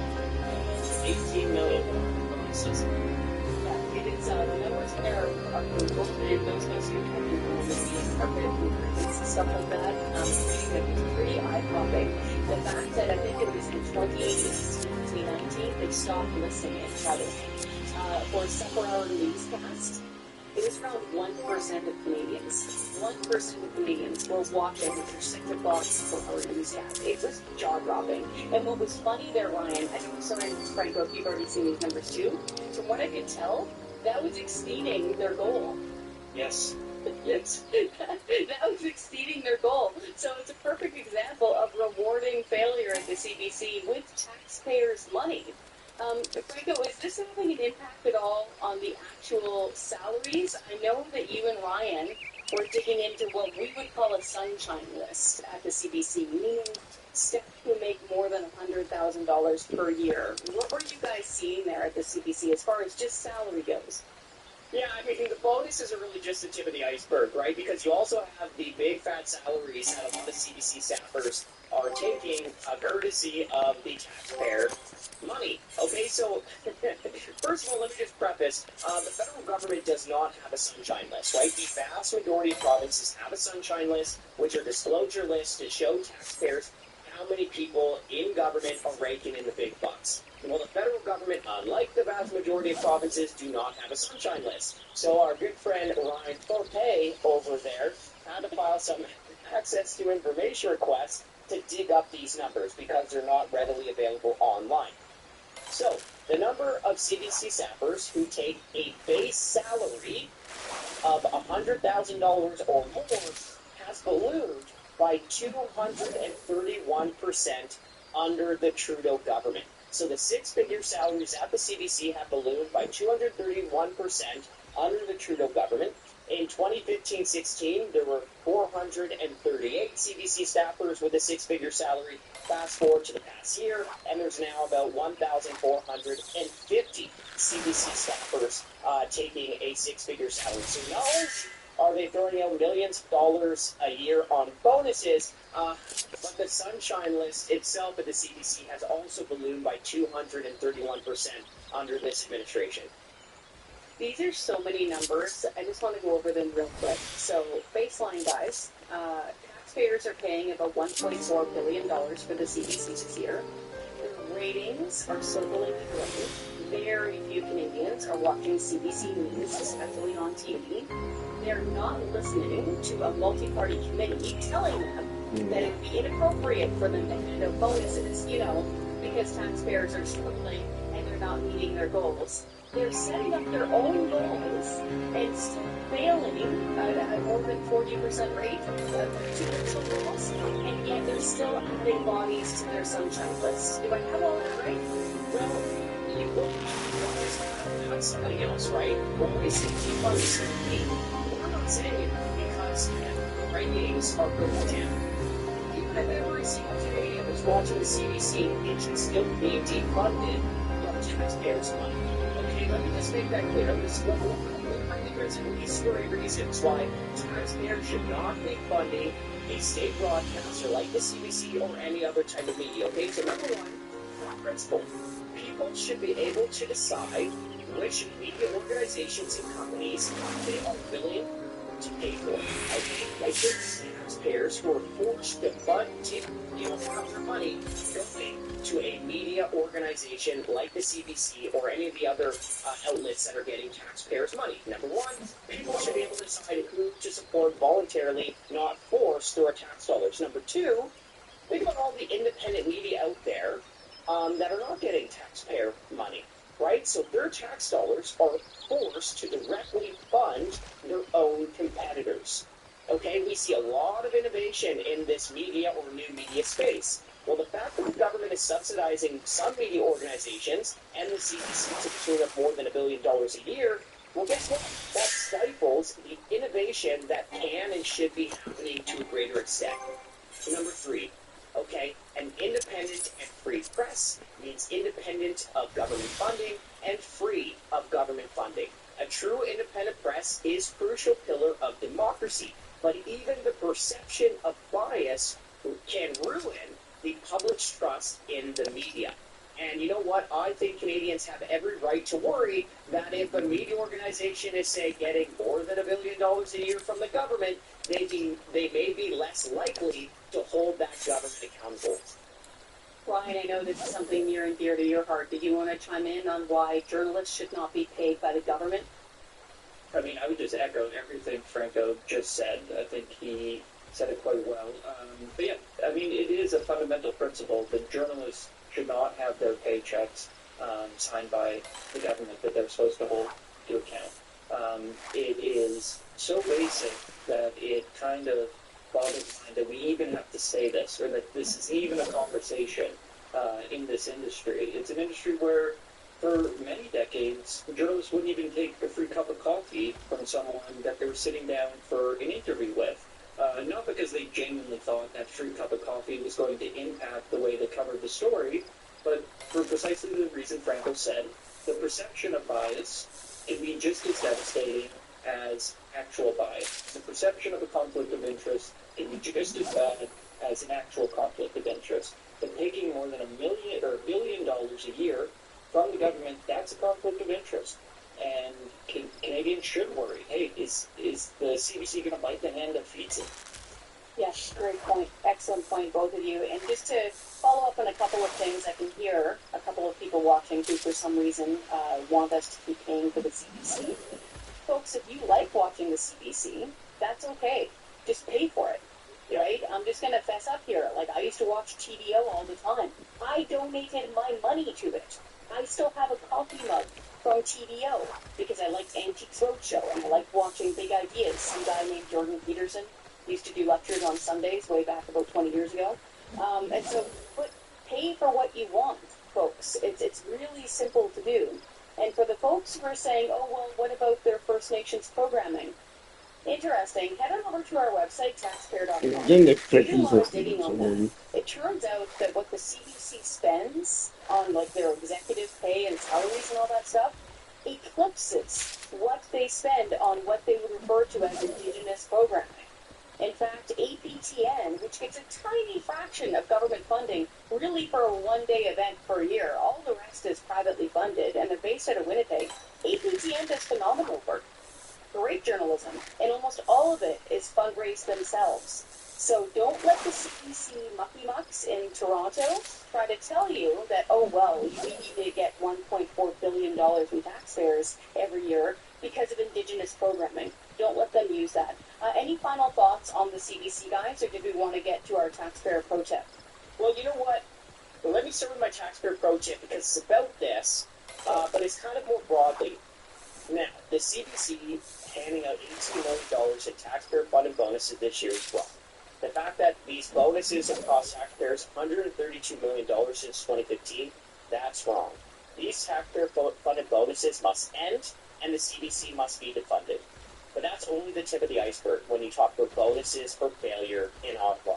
All right, the federal government has handed out $1.5 billion in bonuses to department bureaucrats since 2015, despite the fact that these departments can barely meet half of their own performance targets. That is wrong. Then there's the other crown corporations, right? The Bank of Canada has one mandate, one job, keep inflation low at around 2%. Well, over the last 3 years, they completely failed to do their one job. What happened? $60 million in bonuses at the Bank of Canada over the last 3 years. Or how about the Canada Mortgage and Housing Corporation? Right? They like to claim, and they have many times, that they have one overarching objective, housing affordability for all. Well, that sounds real nice, doesn't it? But here's the thing. Over the last 4 years or so, Canadians couldn't afford to buy homes. Yet, they've still rubber-stamped $102 million in bonuses over those last 4 years. This is prime example of the federal government rewarding failure with taxpayer-funded bonuses, and this must end. Okay? So, my taxpayer pro tip obviously goes out to the people in charge right now, the Liberal government, and these taxpayer-funded bonuses. But really, my taxpayer-funded bonuses goes to the leader of the official opposition, Mr. Pierre Poilievre. Now, back when he was running for leader, we had him on the Canadian Taxpayers podcast, and I asked him about the bonuses, pay raises, and all that stuff going on in government, and here's what he said. Here's the full back and forth between myself and Mr. Poilievre on this issue. Give it a listen. Another thing that we hear all the time is there's a sense that there's a tale of two pandemics. One full of private sector pay, job losses, pay cuts, businesses being forced to shut down, and the other is full of economic gain for a bunch of bureaucrats. Pay raises, bonuses, even when they fail their objectives. And politicians have also taken pay raises during the pandemic. So would you reverse these government pandemic pay raises, and would you show leadership on your own pay? Well, I would cancel bonuses for failing government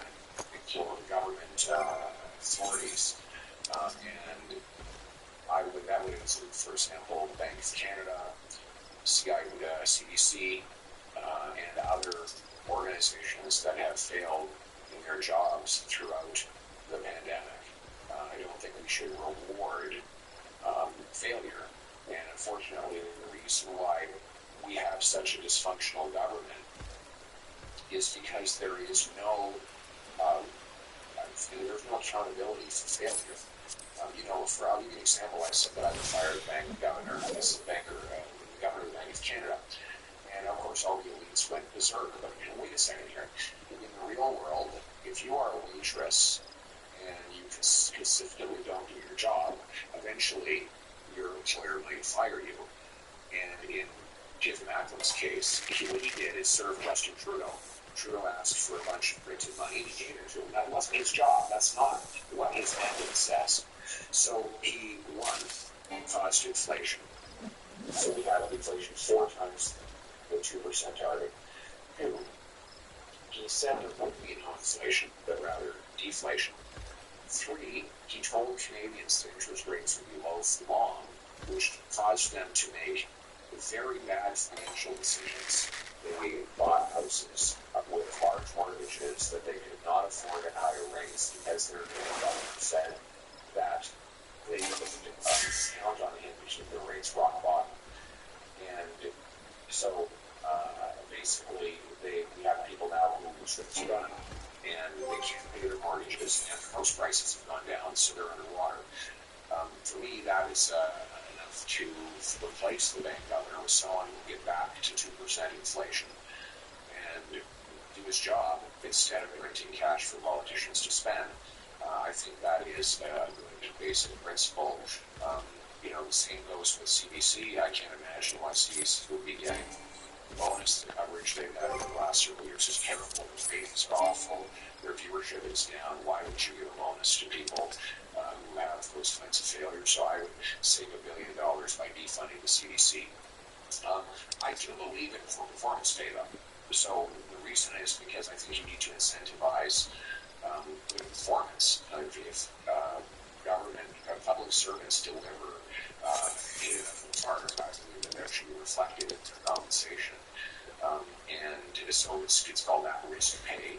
And we need that. I think more of our grants and contributions should be based on what outcomes are achieved. So, for example, if you have say you have a not-for-profit, the government grants money to for drug treatment, I would have some of that money dependent on whether their participants stay drug-free. So let's pay them a performance contract rather than a grant, no strings attached grant that reimburses their expenses. And that will be get better results from those who take public money. Well, did you hear that, folks? Mr. Poilievre said that if he were to become Prime Minister, he would end the bonuses for failing government authorities, and he specifically cited the Bank of Canada and the CBC, the Canadian Bonus Corporation. Well, Mr. Poilievre, the taxpayer pro tip to you is that is a great promise, and taxpayers expect you to keep that promise.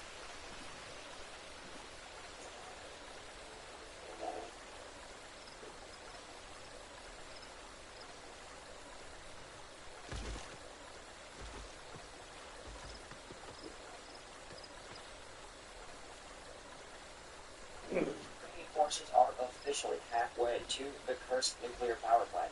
And is it causing Russia to freak out? Let's talk about how Russia is rolling out the code and how Ukraine can keep the momentum going. I'm Paul, U.S. Army combat veteran. Let's talk that. Okay, so I want to point out that according to the deep state, the total net distance to the Kurchatov nuclear power plant is about 60 kilometers. And when we go over to the Live UA map, you can see that Ukrainian armed forces that they're sort of peaked here fighting near Kyiv. And we can do a little bit of math here to join me. And Kyiv is actually located right here. And so you can see that the Kyiv area is really kind of the apex of the fighting, but you notice that again, Live UA is showing Ukrainian forces literally starting to encircle the town. So if we use this here as kind of the apex, you can see that Ukrainian forces are just about, if they capture Kyiv, they're going to be at the halfway mark to the Kurchatov nuclear power plant. Now, obviously, guys, there's some routing that's going to make this a little more complicated. It looks, and again, a lot of UA tends to have better mapping or better road maps, but you can kind of see that Ukrainian forces are trying to sort of run this canal along this roadway here, and they're likely going to try to continue to run this all the way, likely to this town of Lvov, and then kind of use I suspect a Russian type of strategy in order to sort of peel off, right, very close layer by layer of these urban areas, and get to the Kurchatov, town of Kurchatov and the power plant, right? So you can see how it's actually doable, pretty feasible, especially given the fact that, again, you're looking at this, and you could best think of this line here as kind of the end game, right? What's going to be crucial is if they can get to Lvov and hold it, even just to the outskirts, in all likelihood, Kurchatov is going to be subject to Ukrainian indirect fire. Well, obviously, I don't think the Ukrainians would actually fire on the power plant, but the aspect of it would be that it would effectively make the plant able to be held hostage, so to speak. And that is a key negotiating tactic, because again, Ukraine wants its own Zaporizhzhia nuclear power plant. So being able to have this key piece of infrastructure, at least with a proverbial gun to its head, will strengthen the negotiating position of Ukraine. Now, Russia is kind of having a freak out about this. I don't know how else to put it. We're going to talk about how and why, but before we do, of course, if you are looking to enhance your own capacity to get anything done, not just to seize your enemy's key infrastructure, you may need a little bit of caffeine. Right? Strike Gum is your secret weapon in the fight against fatigue and getting shit done. Right? It's got 90 milligrams caffeine in every single piece. That's as much as an Amp Energy, as much as a Red Bull. Plus, it has 100 milligrams of alpha GPC for further cognitive enhancement. Best of all, no sugar, so there's no sugar crash. It's just pure energy. And made in the USA, obviously better owns. Check it out at strikegum.com. If you guys want to order the 5-pack, 5-pack is going to be the way to go. It's got a pack for your house, pack for your office, gym bag, glove box, and one spare, so you can give it to a friend. And tell them about the premier energy drink alternative. So, thanks again, everybody that's purchased strikegum.com. Link is in the description. Okay. So, first off, there's some interesting signs appearing in graffiti at the Kursk nuclear power plant along the fence. Now, this triangle is a symbol of Ukrainian troops who have entered into Kursk. So, a really, really interesting little addition. And it's a sign, again, that the Ukrainians want to send a message that their people are kind of everywhere. And it's likely true, right? We know that there are some partisans operating inside Russia, whether they are Ukrainian loyalists who reside on the other side of the border, or Ukrainian intelligence officials who crossed preceding the invasion. Russia's got to know that its people are around. And the fact that they can draw a little target here is sending a message to Russia. It's meant to confuse them. It's meant to have them divert resources towards the power plant. It's meant to make them ask questions like, is the power plant under threat? Right? And so in response, of course, the Russians are holding a prayer service. That's right, an Orthodox prayer service praying for the protection of the nuclear power plant. While an option, it is maybe not the most effective thing. I don't know what else to tell you. They should consider options like actually pulling troops off of the front line of Donetsk to protect it. again, this sort of behavior is exactly what I would expect from the Kremlin, actually. Right? They're replacing these tactical solutions, really setting meaningful priorities, replacing that with symbolic nonsense. And trust me, I get it, right? I get these militaries. They often have these desires to symbolically do things instead of practically doing them. And this is just classic. We know that Russia has continued to push into the next region in lieu of, again, pulling troops out and reinforcing the situation. And it's pretty embarrassing for the Russian public, the Russian government. You see here, right, yesterday, again, marginal advances, marginal even by Russian standards, but this little windbreak near Ivka, and a small little partial advance. So, unbelievably small, actually, just building one little building here in Novorossiysk. So this is what the Russians are prioritizing in their defense, and again, or rather lack of defense of the whole Kursk region. And you can see again the Russians are like, oh, we're making progress. But to what? And for what end? And is whatever you're progressing towards more important than, again, defending your own nuclear power plant, your own key infrastructure? Again, the Kremlin's ability to set priorities always sort of on the low end. Anyway, guys, that's all I had. Huge thank you to our Colonel tier members: Martin Baum, Chris Rossi, Stuart Abel, Daniel Brown, Sergei Zachenko, Chris Hunt, Chris Gorsuch, as well as all of our Lieutenant tier members. I could not do this without you guys. You really want to make it all possible. I'll see you all in the next one. Cheers.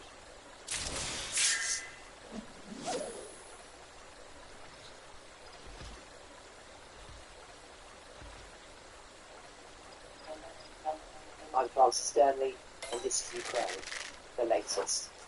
Today, we assess the fast-moving situation on the front lines in both Ukraine and Russia, reflect on what may prove to be an important meeting in Kyiv tomorrow, and hear memories and confessions from the team of the war in Bosnia. Bravery takes you through the most unimaginable hardships to finally reward you with victory. The first duty of my government is security and defence, to make clear our unshakable support of NATO and of our allies toward Ukraine. Keep stand strong. Nobody's gonna break us. We are strong. We are Ukrainians. It's Thursday, the 22nd of August, 2 years and 185 days since the full-scale invasion began.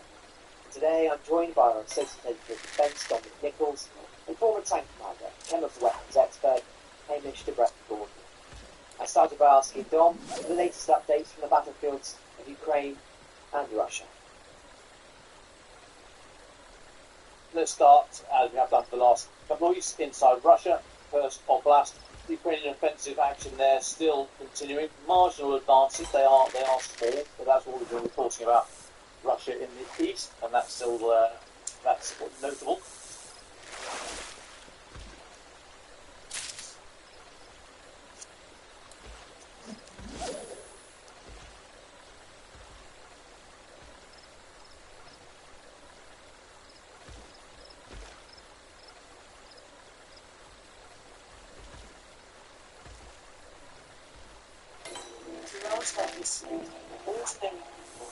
I've done extraordinary things. Now it's your turn to realize.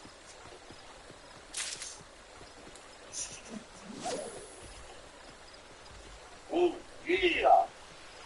What's going on, ladies and gentlemen? Welcome back to The Fringe. I know I said on last night's live stream there would be no videos this weekend because of the fact that, well, my wife and I are in the process of putting our house on the market and moving out of the big city of Calgary up to Spruce Grove in central, I guess you could say, Alberta, central to northern Alberta. Now, this comes after dropping out of my bid for the Calgary municipal election next year. Now, I do have videos talking about that. I talked a little bit about it on last night's streams as to the reasons that no longer was moving forward. And again, I feel those reasons were justified. But that set aside, part of the reason I've made this video actually has to do with all of this.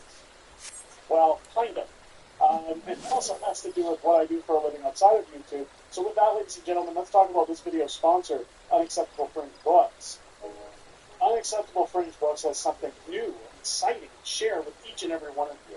Our newest book and possibly final book entry into our series of political satire books, Just Axe the Tax, a parody of Dr. Seuss's Green Eggs and Ham, is now available on Amazon. Over the last few years, it's been my absolute pleasure to bring you hit titles such as How the Prime Minister Stole Freedom, One Face, Two Face, Black Face, Blue Face, Hold the Line, The Ballad of Tamara Leach, and How the Prime Minister Broke Canada. All of these best-selling books have been an absolute thrill to write for you, but with each book releasing, we always want to give back to the community as well and try to help Canadians in some shape or form or another. This time I'm proud to announce that proceeds from every purchase of our books on Amazon will be going towards helping local Canadian food banks at a time when the Prime Minister has made affordability very difficult for common Canadian households. At Unacceptable Fringe Books, not only are we committed to giving you humor and political entertainment, but we are also committed to giving Canadians a boost at a time when they're in need or looking for some form of assistance. Head over to Amazon.com or Amazon.ca right now and pick up your copy of Just Axe the Tax and give yourself the gift of a little bit of laughter at a time when everyone in this country could definitely use some. Link is down below in the description. Now, once again, ladies and gentlemen, there's only about a week left to pick up your copies from Amazon, and again, I will be passing 50% of all of our profits roughly given to those in need in local food banks to help support those who can't eat, thanks to people like Justin Trudeau. Again, also, it helps us now because, well, our lives just got a lot more complicated thanks to Justin Trudeau and the fact that this is where I've made my living, that this is where I make my business. Now, what am I talking about? Well, we put our house on the market, and essentially we're in the process of relocating. We decided that due to crime, due to a number of reasons, Calgary just isn't the place for us to raise our kids anymore. We wanted a smaller town feel and smaller town life. Part of the fun in that is getting the house ready to move and hiring realtors. And as the realtors come in, they have to do something called an AML check. It is required by law. It is part of the process of selling your home. What is AML? Well, it's essentially the government checking in to see if you're involved with money laundering. Now, when you look at the British Columbia house market, mostly in Vancouver, they've often said for years that a lot of the money that comes in from Chinese properties is laundering dirty money over to Canada in order to buy empty houses, essentially to sit and house Chinese money gained from nefarious means, we'll say. But they run this AML check in order to check your credibility. And well, what's how Justin Trudeau has thrown my name on that list merely because he wants to make my life difficult. Now, I do have an accountant who does our taxes. I've done everything on the up and up. In fact, the first year after launching How the Prime Minister Stole Freedom, we got audited within 30 minutes of filing our taxes. It seems that along the heels of the Freedom Convoy, along the lines of the Coots Board and the government just trying to make their lives miserable, well, apparently if you focus on the government program, they like to make your life miserable as well. Let's take a look here so people know I'm not, BSing. You can see again, my name is just above this black line. It wasn't my address here. I blocked that out again with no point in doxing. An AML check for Derek Smith was completed August 23rd, 2024. Yesterday, at the time of filming this video, appears on politically restricted person list. No. Appears on sanctions list. No. Appears on our warnings list. Yes. Appears on fitness and probity list. No. The reason that I'm on a warning list is apparently the government, who runs these AML checks, is saying that I am at high risk for money laundering. Now, what surprised me about this was that the realtors, again, they watch my YouTube channel, they know what kind of content I make, and they showed up and said, it's funny, this is the first time we've ever seen this show up when we do these checks. These checks are usually pretty standard. It doesn't necessarily mean anything bad's going to happen, it's not going to happen, but now, amidst all this confusion and the hectic nature of trying to sell a home while also purchasing a new home, we now have to call multiple government offices to deal with this and possibly consult lawyers. For compliance and officer use, marking the AML check as a move, the AML warning for this record to the list. Positive results. This is useful handful of cases where there are positive results. Now, it's important to note that because, well, I've often said that my name is like the no-name brand of people because Smith is a very generic name. It's very common. But again, my address is tied to this, and it doesn't shock that Justin Trudeau wants to essentially make anyone's life difficult, or at least cause them as many inconsistencies, let's say, in their day-to-day life as they can, simply out of inconvenience, we'll say. I'm trying to find the right words here to match along YouTube's algorithm. Now, this isn't really a tea party again. I'm not worried about these things. The reason I wanted this video was to again address that if you dare to stand up against your government, not only will it keep your bags trample you with horses, not only will they keep you tied up in the court system for a series of times, and again, Chris Barber and Tamara Leach's case is wrapped up. They still have their provincial hearing to deal with, and it's going to be interesting to see where that goes through with people like Zexi Lee and Paul Champ. And again, I'll be bringing you information on that as that moves forward. But we look at moves forward. We look for the fact that the prosecution is already filing an appeal before sentencing even comes forward in that case.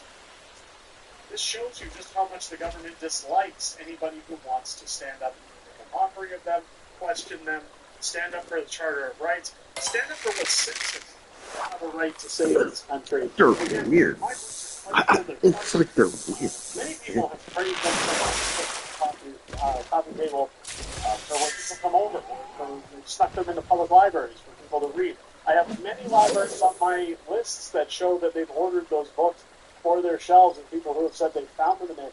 There's nothing nefarious about what I do, and again, I've often said my files are transparent. We go through an accounting, everything is on the up and up. There is no reason for us to be tapping. Really trying to move on with our lives. And Justin Trudeau, who technically seems to be the only person I'm aware of that's laundering money in this country, just wants to make things difficult for Canadians. Let me know what you guys think down below in the comments. Have you seen any of this kind of behavior amongst people you know?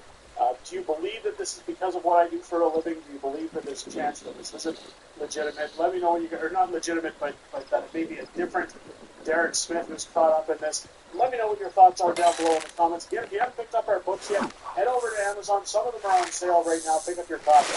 Again, it helps the channel, it helps us, and it gives you guys some entertainment while helping others at the same time. I hope you guys enjoyed this video. Don't forget, as you're clicking the subscribe button, if it's your first time here, to hit that button, click your bell for notifications. Join me live here on the live stream show. Friday Spring, starting 7 p.m. With a on the chat. I always look forward to seeing you guys there. My wife, Mrs. Springs, often streams to have some back and forth banter with you guys. And it's always great to hear what you have to say outside of these videos. I hope you guys have a great rest of your day. I'll catch you on the next one. Find your perfect escape during the Hyundai Shift into Drive sales event.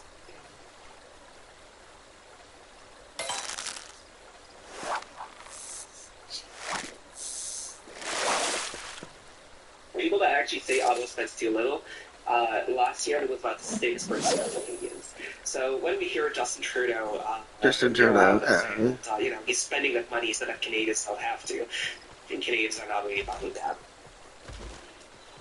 You're listening to the Canadian Taxpayers Podcast, where we're always fighting for lower taxes, less waste, and more accountable government. I'm Franco Terrazzano, your federal director, holding down the fort here in Ottawa. And I'm joined with a special guest and a very special friend of mine and the Canadian Taxpayers Federation. We're here with Renaud Brassard. He is now the Vice President of Communications for the great think tank Montreal Economic Institute. Now, folks, you might remember this face because he was a colleague of mine with the Canadian Taxpayers Federation. He was our Quebec director for many, many years, fighting for lower taxes in Quebec. Renaud, it's great to have you on the show today. Well, it's great to be back. Not just pretty much now. It's still fighting for lower taxes, right? Oh, I guess that's right. Yes, of course. And folks, the reason we have Renaud on the show today is because the Montreal Economic Institute, they released this very in-depth poll that was done by Ipsos looking at how Canadians are reacting to the level of spending and taxation here in the country. So I just always to get Renaud on the show to really break it down some very interesting insights coming from that poll that I think you guys will all appreciate. So Renaud, before we jump into the nitty-gritty of the poll, can you just give us your general takeaway from this large poll that you guys just released? Absolutely. I think that the top line is that when you ask Canadians what they think about the way that the federal government taxes them or spends their money, Canadians overwhelmingly agree that Ottawa taxes them too much, gets them way too little in return, and also spends that money rather unwisely. When we ask Canadians whether or not they think the federal government spends too much, 2 out of 3 Canadians now say that Ottawa spends too much. This is not surprising. Look, You've talked about the Trudeau government quite a lot on here. I think it's no secret that this is a rather spendthrift government that has been substantially increasing spending every year. And what we're noticing now is that Canadians are increasingly thinking about Ottawa. When we did that same poll last year, 55% of Canadians said Ottawa spent too much.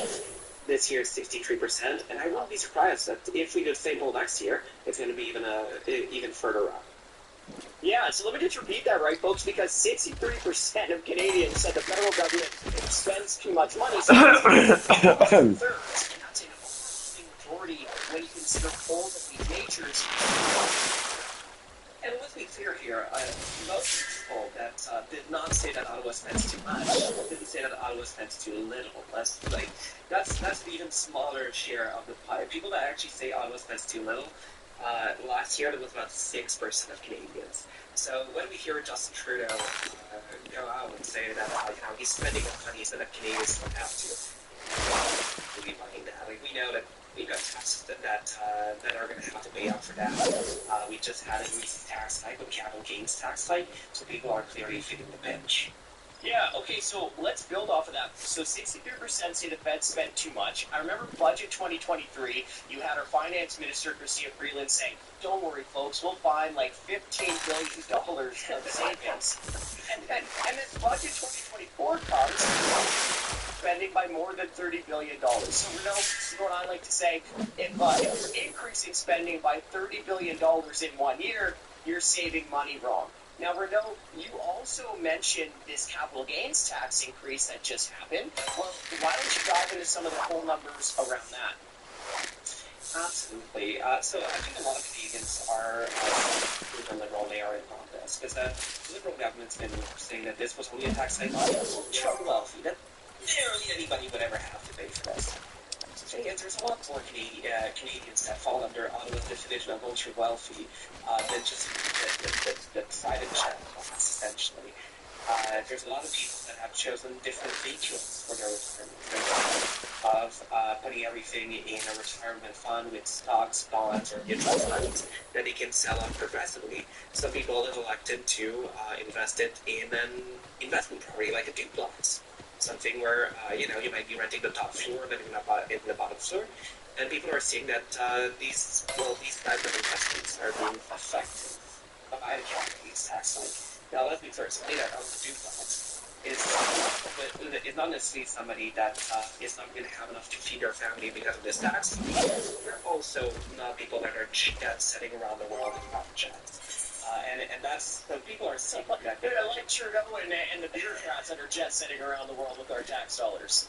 Right, exactly. And people are clearly seeing this narrative. So when we ask Canadians whether or not they think this tax hike is going to affect the finance, 73% of people say that it is going to affect. So that narrative about the altruistic are not working. They're also worried about what it's going to have on the economy. Because, if the capital gains tax in itself it's a tax on investments, it's a tax on assets. And when we increase the tax on investments, it becomes less cheaper to invest choosing to invest elsewhere. Elsewhere, they're still getting jobs, they're still getting here. Yeah, it's legal about this. These are essentially said that if you listen to how you did it back there, and well, this is rather important because it's not like our economy is been going straight for the last couple of years. When we look at changing working out of that, to levels. So essentially that means our standard of living 14 levels. So that's 10 years of stagnation. People are rightfully worried, and they understand that this tax hike is not going to do anything to solve that. Yeah, and you know, that kind of confirms a poll that we put out relatively recent, where we asked Canadians, okay, look, at least for the round, because they're claiming that at least a rationale of the capital gains tax hike, the debt on future generations. I mean, that's laughable coming from this government. And we decided to put that question to Canadians, right? And we asked Canadians with this Leger poll, would you rather the government cut spending or increase the capital gains tax to rein in the deficit? And by a wide margin of 2 to 1, you have 54% of Canadians say cut spending, about 23% said capital gains tax hike. So by a wide margin of 2 to 1, Canadians said they would prefer spending cuts to rein in the deficit. Now, this government, they thought that this capital gains tax hike was going to be some political winner, but they made a fundamental miscalculation. Renault, they did. It does, and also, like, it's not a political winner. Economically speaking, it's not a winner either. Look, even if you look at government revenues, like, the government itself recognizes it's not going to be for any part of us. It's never necessarily anything. It's a tax with diminishing returns. When you look at how much government plans or expects to get through the capital gains tax like this year, it expects it's going to get an extra $6.9 billion. That's a whole lot of money. Now, we're not sure whether or not that's going to materialize, and it seems like a lot of that comes from a home, that there was this fire sale of assets before the inflation rate went up, logically consist. But then when we look at them 2 years from now, well, it estimates that it will only bring in $400 million. So even if their estimates are better, this is a tax rate that went from $6 billion in revenue to $400 million in a matter of 2-3 years. This is not headed in the right direction. To recognize it can have a negative impact on the economy. It's going to cost people to invest fast, or at least to change what they invest in. Instead of investing in startups and things are a little bit riskier, they might invest more in securities, such as government bonds, things that are getting a fixed amount of revenue that are much less risky. And that's sort of more the shift that you might see because of this tax. Yeah, and like, not to mention, even if the government does bring in $6.9 billion in revenue from this tax hike this year, I mean, with the way that Trudeau government is spending, they're going to blow through that extra cash in like 5 days. Now, Renault, it's not just capital gains tax hikes that Canadians are worried about or concerned about. Why don't you let our listeners and viewers know what the poll found on income taxes? Well, when it comes to income taxes, look, it's no surprise Canadians think they're overtaxed, and this is something we see in regions of the country. So it's 72% into Russian taxes. Only 1% Canadians actually say that they don't pay enough in taxes. So clearly, increasing taxes at such a time does not seem to be a very popular move. But one question I find to be quite important of that is also people whether or not they see that they're getting good value. Yes, because maybe we're paying a lot of taxes, Yeah, we would be getting the public service. It's even worse because ours is gay as fuck. Because ours is gay as fuck. 77% of people respond to this. So maybe 8 out of 10 people that they do not get value for the money from the taxes they pay. They pay too much taxes for the service they get, and that's understandable. Look, since the Trudeau government's been in office in 2015, came to office in 2015, federal spending went up from $296 billion to $537 billion. And that's a massive increase in spending. And sure, there's more Canadians, there's been inflation, but even when you account for inflation and the increasing population, we're spending 25% less, 25% more per person than we were back in 2015. And ask yourself, private services, Ottawa gives you 25% better, 25% faster, or 25% more numerous. Like, am I getting my passport renewed 25% faster nowadays? Or do I have to wait 25% less time than cost less than costs when I get back from vacation? That's just not the case. People are right asking, like, where's all of that extra money going that I have to pay in taxes, that we're putting on government debt for future generations to pay for, and that's just not yielding better services for all. Yeah, let me just repeat that, folks, because it's startling to see 77% of Canadians said taxes are too high for the services that they get. Now, why don't we pivot there then and talk about the lack of facilities on spending from the government? Right, because that's the other part. Like, people know that government spends too much, but it's also people are also saying that the government spends on the wrong things. So when it comes to where the government is directing the funds that it takes from us through taxes, 7 in 10 Canadians say that Ottawa is not directing the funds properly. So it's not a matter of, maybe we could add a couple more services, or maybe like we're getting the right services, but we're spending a little bit too much on it. It's we're basically having a federal government that taxes us too much to spend too much money. The wrong things spent on wisely. So it seems like when all of us has we don't have these lots of those skills are just not spent money at all. They kind of their own pockets instead of looking at different things. Taxes too much, spends too much, yes, too much money. Okay, so let me start putting a bit of run to the ball here. And because this point is what the Canadian Taxpayer Federation has been all over. The fact that the federal government is wasting money, well, here, Canadians themselves and the vast majority say Ottawa has the wrong spending priorities. So, I don't know, maybe Canadians are upset with the fact that the federal government is spending more on interest charges on the debt than they're sending to the provinces in healthcare. Or, maybe Canadians are upset that if the government wants to go after online crime, that the government is hiring hundreds of new online syndicate bureaucrats rather than hiring hundreds of extra police officers to actually go after those criminals. Or, I don't know, maybe Canadians are kind of ticked off with the fact that every time you pick up a newspaper, it seems like a news story of Prime Minister Justin Trudeau, Governor General Mary Simon billing taxpayers for tens of thousands of dollars on airplane food when the lines are around the block, so to speak, for food banks here at home. It's Trudeau being swapped as the federal government for the 108,000 employees. Like, that's one of those mind-boggling things. There's 108,000 more people working in the government of Ottawa, and we're still not getting more services than past.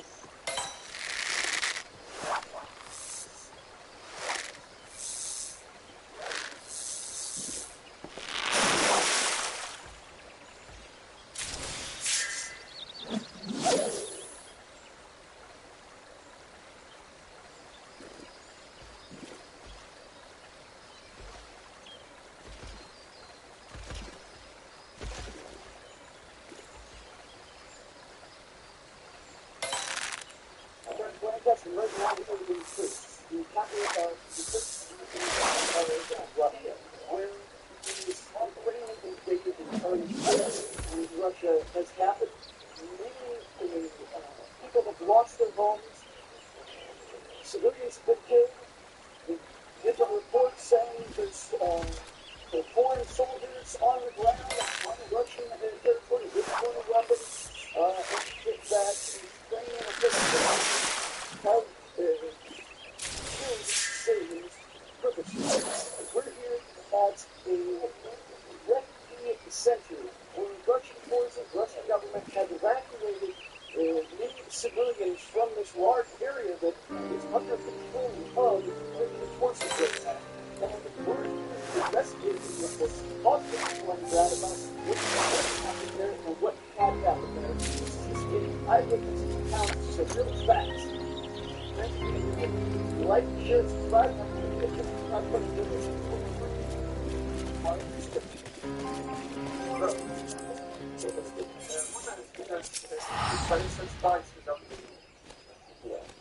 Я как смысл государства, федерального университета устраивает сами школы. Конечно, что гарантия, гарантия. Сегодня предшественника, губернатора Тульской области Алексея Борисовича путь временного приема. Путь временного приема главного варианта это языком, который были вынуждены в районах наших территорий. Сегодня нас называют 500 и 40 это трудно. В нашем кинологии первым языком организовались пересказывал варианты писателей. Это студент рассказывает. У нас работает нет, работает детские игровые комнаты, детские игровые которые заботятся, оказывают сопровождение. Работают также гости. Наши гости обеспечены всех и остальных.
У нас не было военных, у нас обыкновенные люди без всяких...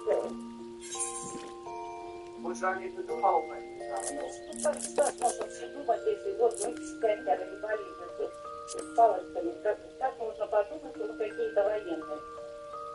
Потом дошло до того, что вот уже ближе к дому, тут канонада нескончаемая шла, дроны нескончаемые, вот мы с подвалом, выйти, у меня сын инвалид, я не могла выйти в могилу подняться, чтобы там взять или что, потому что из подвала вытянулись, а он висит. Он видит, что ты прячешься в этом покрытом, а он отлетает, потому что он полетел. А он сразу отлетел до крыши и стал опять. Потому что же боимся, сколько опять, вот он опять выруливает. Ну и даже не то, что элементно зайти в квартиру взять. А уже 6 числа к вечеру это уже нескончаемое пошло. Просто мы еще сначала подумали, это было там не тяжелое железо, техника идет по другим улицам. Мы думали, что не ждали Украину. Мы думали, что наши идут, у нас сейчас защищают, что эти ужасы, это прекратится, если таран устает. В подвале сидели, у нас штукатурка отовсюду сыпалась на голову. Ни в одно слово в подвале сидит, это правда канонады. А потом сказали, что это не наши. Я лично сами не видела, мы в подвалах смотрели. Ночь еле пережили. Не то слово просто. Там мне сделала рекламу. Я не могу. Меня просто нервный срыв. Я пешком куда? Ты знаешь, где разрушил. Куда я пешком с тобой пойти? Ну, естественно, оставались в подвале. Скопочка я там видели, у котлет выглядывала когда. Думаю, ну, может быть, хоть кто-то на внутри какой-нибудь, чтобы привезли. Ведь это же нужно все. Во-первых, у нас уже все коммуникации не работали. Мы просто вот, все в этом подвале. И случайно я увидела, что военные забирали 10 человек на минуту. Это вот просто валилось все. Ну, сейчас забрала и военные. Я фамилии не спрашивала. Да, нам мы не могли даже подняться, забрать какие-то наши. Не плата, просто люди вывозили людей. Чисто по-человечески. Естественно, Нет, ну, МЧС, конечно, готовится как можно больше людей у нас, слава богу. Ну, вылезли, конечно, под обстрелами, я не знаю, мы ехали просто Богу молились, чтобы сверху на нас утилизатор не разбомбило, ничего не случилось.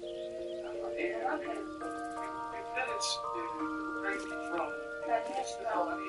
А мы исследовали постоянно, на машине ехали, мы не можем на этой машине ехали. Без вещей, без всего. И молитесь, чтобы по полям большой скоростью, там уже не до... Там надо было доехать. Ну, представляете, так же со мной, слава богу, мы доехали. Доехали в Иркутска благополучно. Нам многие люди, конечно, умерли. Мы выглядывали машины, гражданские машины, которые пытались уехать, они просто сгоревшие, расстреляны. Вся дорога отсюда до Курска. И это люди, которые умерла, я от снарядов, я не была свидетелем, что именно конкретно в данную машину попало, но, конечно, они умерли как следствие ударов.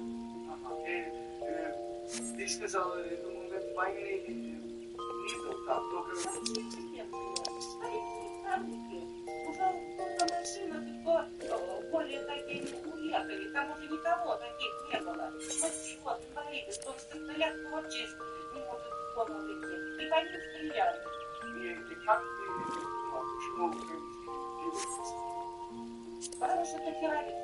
Чистой воды террорист. Что они делали, я не знаю, чтобы выслужиться перед кем-то там или перед самим собой, я не знаю. Свое эго показать.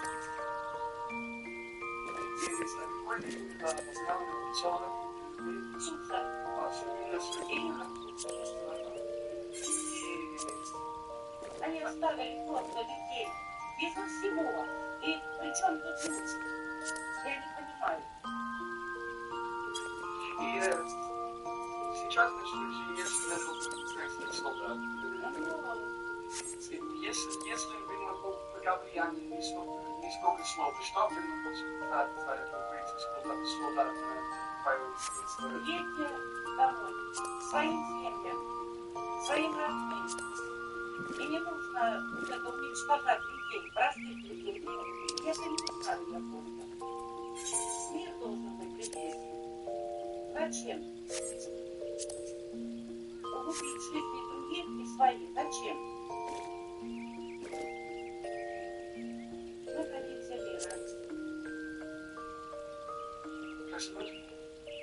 Любила.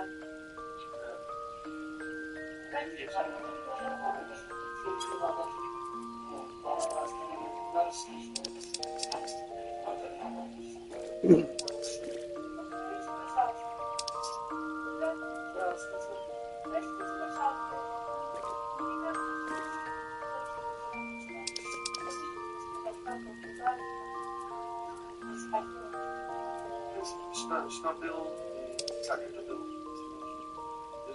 Ну, было это 6 на 7 в августе. Начали в 12 где-то ночи.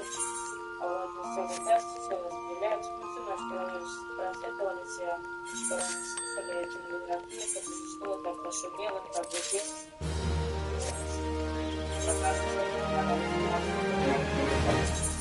Под утро, наверное, часа 4 до начала 5.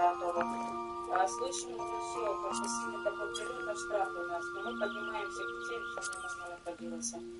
А вот не было ни мужей, никого не было на работах. Женщины, они были дома. Мы поднимаем детей маленьких, кто кого хватает, кто куда берет, потому что спускаются. А вот и взрыв возле нас, это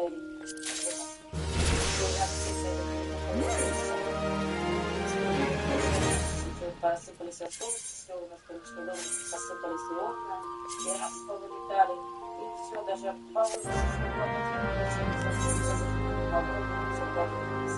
уже просидели мы до часов 9-10 где-то, позвоним, как бы на будет, когда будет, уже страшно, дети плачут у нас, сейчас говорит, 8 детей было, и было на девушке было. А вот страшно было, ну как мы были, сестра в Черкасской больничной. арендовать спецквартиру. Как-то это не так, как уже в марте уже началось все стильно, все уже. Поехали, мы дождались зятя, душа, приехал, нас погрузили. И даже на одной машине, и мы поехали до Нью-Йорка. Бабы спаляли своего мужа, мы своих мужей, что только нам хоть куда-то, курс, машина максимально половину. Просидели до них до 12 часов ночи, прождали, пока он с Москвы приехал, кто-то рейсом приехал. Все, мы поехали на машину. Так целый день сидели, слышим, кто-то летает. Кто сидит, там, подвал кушаем. Вот так мы детей маргиновали, детей кушать, и все как дети. Дети, все непонятно, ели, сколько у вас. А вот мы дождались, взять приехал в рейсом, мы позвали, он стал на пути, что опасно было до своей машины, потому что мы на воздухе.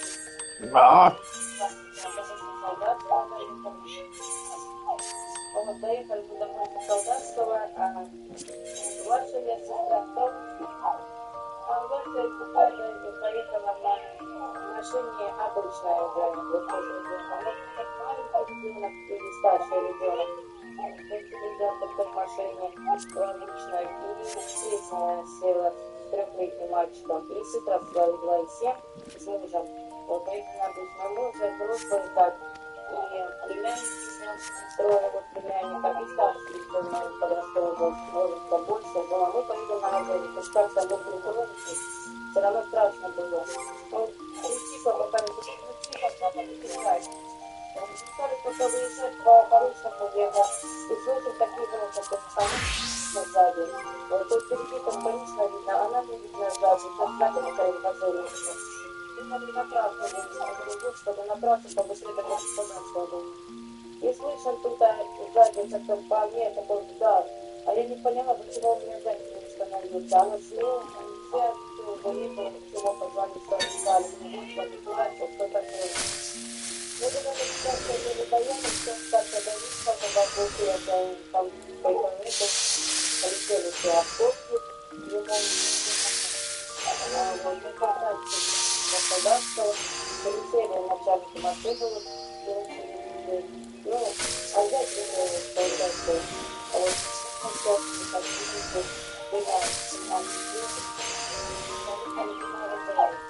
что не было так на почетке, вернулся, только садить с матерью, и они поехали.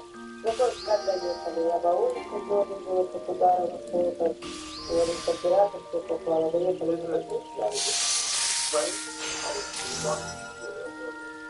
это мы сами на своих машинах выезжали. Британские машины. На наших машинах. И украинские желают отправить британские машины. Украинцы видели по британским машинам. Ну да. Ты сказал, поезжал в Сочи. Да, мы там вот это вот критично, да.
Еще на работу говорили, я говорю, ехать надо, надо выезжать.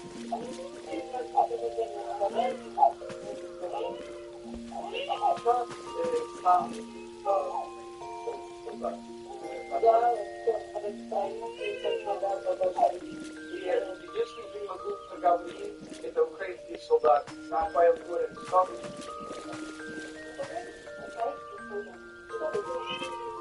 Я всем сказала. Я не так сказала, один парень не хотел назвать, я не знаю. Мучить детей. Я могу что сказать. Я не передаваю, что нас не получилось создавать. Даже не знаю, как там отец, где он, что он. Слышу, моя знакомая говорит матери, дочь, что знакомая с тобой, не видел уже.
would sell this country for $1 if it meant lying in pockets and greasing the palms of his Wall Street friend.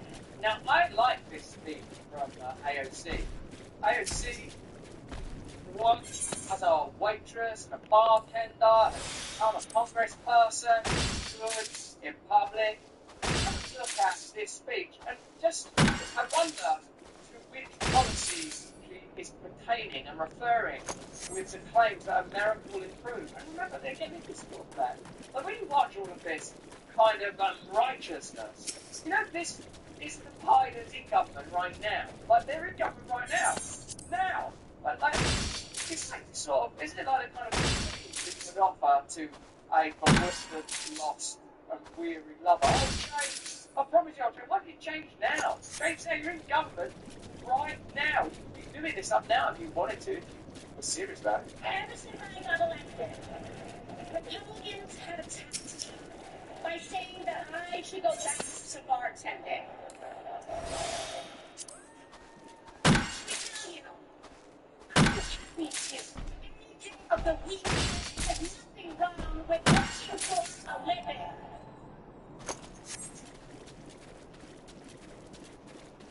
Because we know that Donald Trump would sell this country for $1 if it meant lying in his pockets and greasing of his Wall Street friend. God, what about when Joe Biden spoke to the financial industry and said, I can promise you nothing will change, but nothing to worry about? It's all of the enthusiasm, all of the excitement. What is it founded upon? I can tell you by literally nothing, and we'll get into that in a minute, because they're still using the documentation that they had prepared for a Biden candidacy. They don't change the name Biden. I'm tired of hearing about how a two-dish union buster thinks of himself as more of a patriot than the woman who puts everything there to let working people.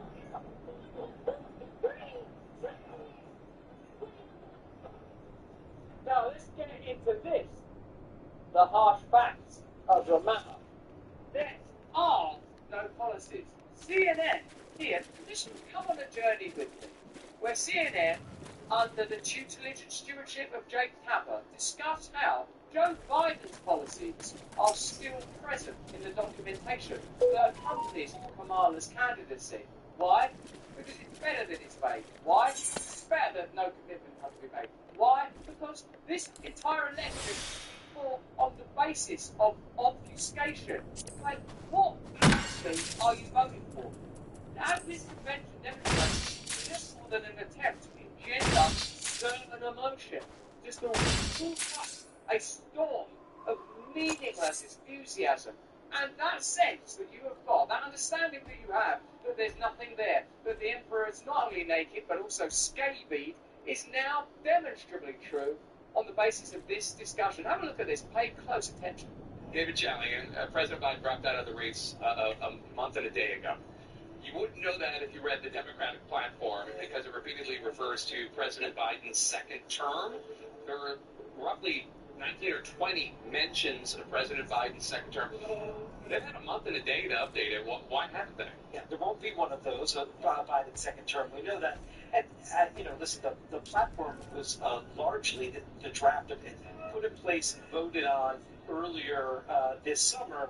And I think in talking to some folks, the idea of reopening the platform to try to fit in not yet fully developed Kamala Harris policies while they were quickly changing, they thought they would be opening a can of worms, right? Not yet fully developed, i.e. there are no meaningful policies. They're not going to fight on policy. They're going to fight on keeping Kamala Harris out of the way, hoping that the constant media condemnation of Trump and plus his own style of rhetoric, let's face it, are enough to galvanise those that loathe him into voting. So it's an entirely negative campaign. It's not based on a vision. Why is it not based on a vision? Well, because the Democrat Party work for the same interests that ultimately have their claws into all political parties, whether you see this from the bureaucratic deep state perspective or what my friends call the blob, or from a global corporatist perspective. Their interests that control corporations and kind of bureaucratic interests that seem to be able to manage policy, whether you see that on a global system, like the WEF or the IMF or the WHO, or something like the Atlantic Council, a kind of a think tank that will capture control of the Democratic Party. What we're ultimately discussing here are superficial and emotive issues. Which ones are more evocative for you? And that there would be all of a sudden some fights about what goes to the platform, and they wanted to avoid that at all costs. So they're willing to take the hit on the fact that the platform is sort of a relic of the Biden era, because it's a non-binding thing. Officially today, as part of the party business, to put it into effect. But as you know, that's meaningless. They're going to vote on a meaningless document with meaningless promises for a meaningless party in a meaningless election. My God, what are we going to do? Right, and we should note that this also allows Vice President Harris to stay vague, stay, specific. That's from the Biden platform, that's not ours. Let's just stay vague. Vagueness is our friend. Clarity, transparency, decentralization of real leaderships, honesty and true vision for whatever side of the political divide you stand upon. Surely we agree upon this. This is an apocalyptic moment. War is mounting everywhere. Disease is mounting everywhere. And yet, through these trials, we may emerge victorious if we were willing to receive the relevant lessons. This we can at least do individually, for surely the establishment is not ready for those lessons. So why don't you let me know what you think in the comments and the chat. Remember, we stream every day. Give us a like, give us a thumbs up, and subscribe to our channel. Be part of this movement.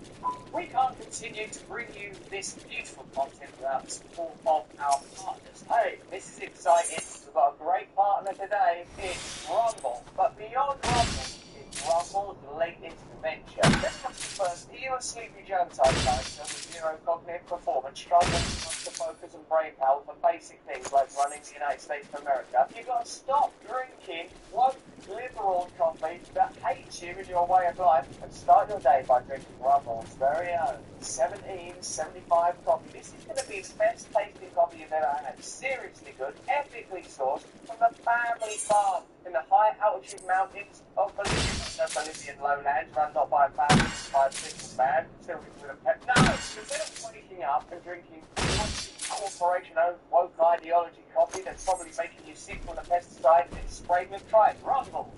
1775 revolutionary coffee. Support freedom of speech. Look at parallel economy. That values you. I love you. My favourite? It's dark. Level up your morning routine with 1775 coffee. Sleep all night on hard dollary dues are going towards freedom-loving creators like me on Rumble. Visit 1775coffee.com now. Pick up your first bag. Use the code BRAND to save 10% on your first order. Oh, come on. Watch it.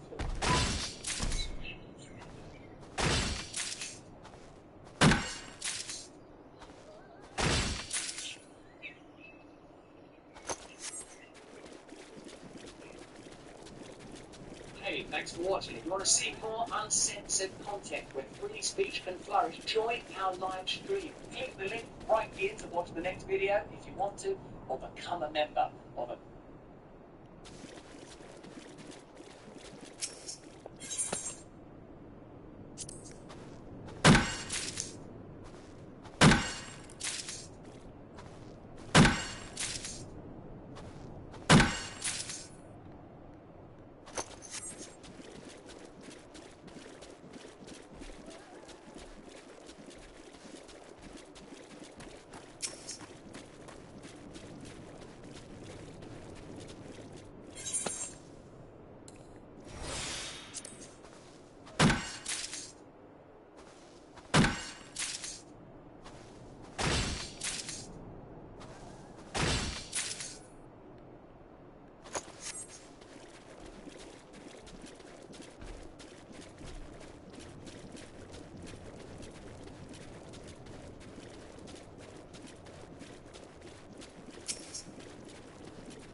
things are kind of slowing down a little bit here in the news cycle. We only have a few kind of insane topics covered today, which is a little bit less than the many insane topics that we've covered per video this week.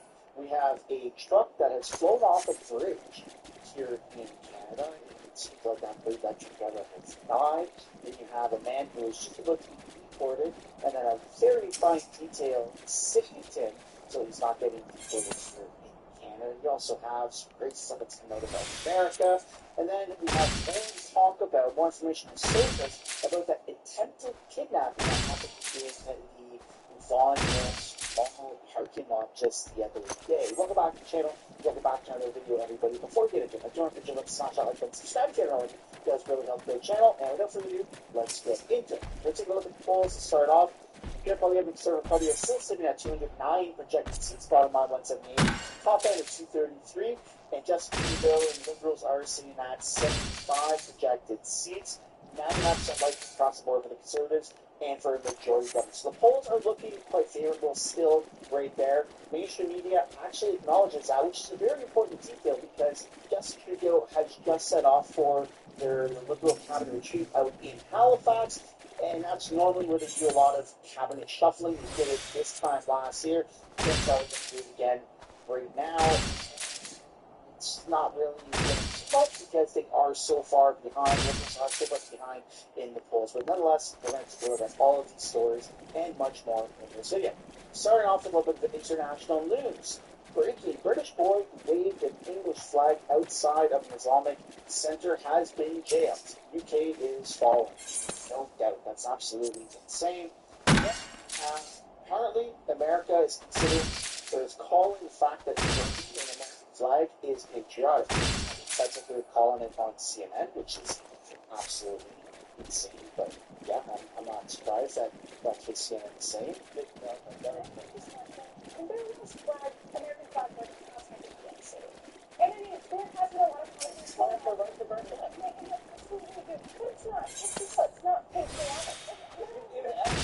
Patriotic to burn the flag. It is absolutely patriotic. Part of being an American, respecting the right of people to disagree with America. That seems just totally batshit crazy. And I don't know if I thought burning a flag might have been illegal or something. Maybe not jail time, but maybe a fine. Like, it just seems wild. It sounds like burning flags. You're not allowed to do that.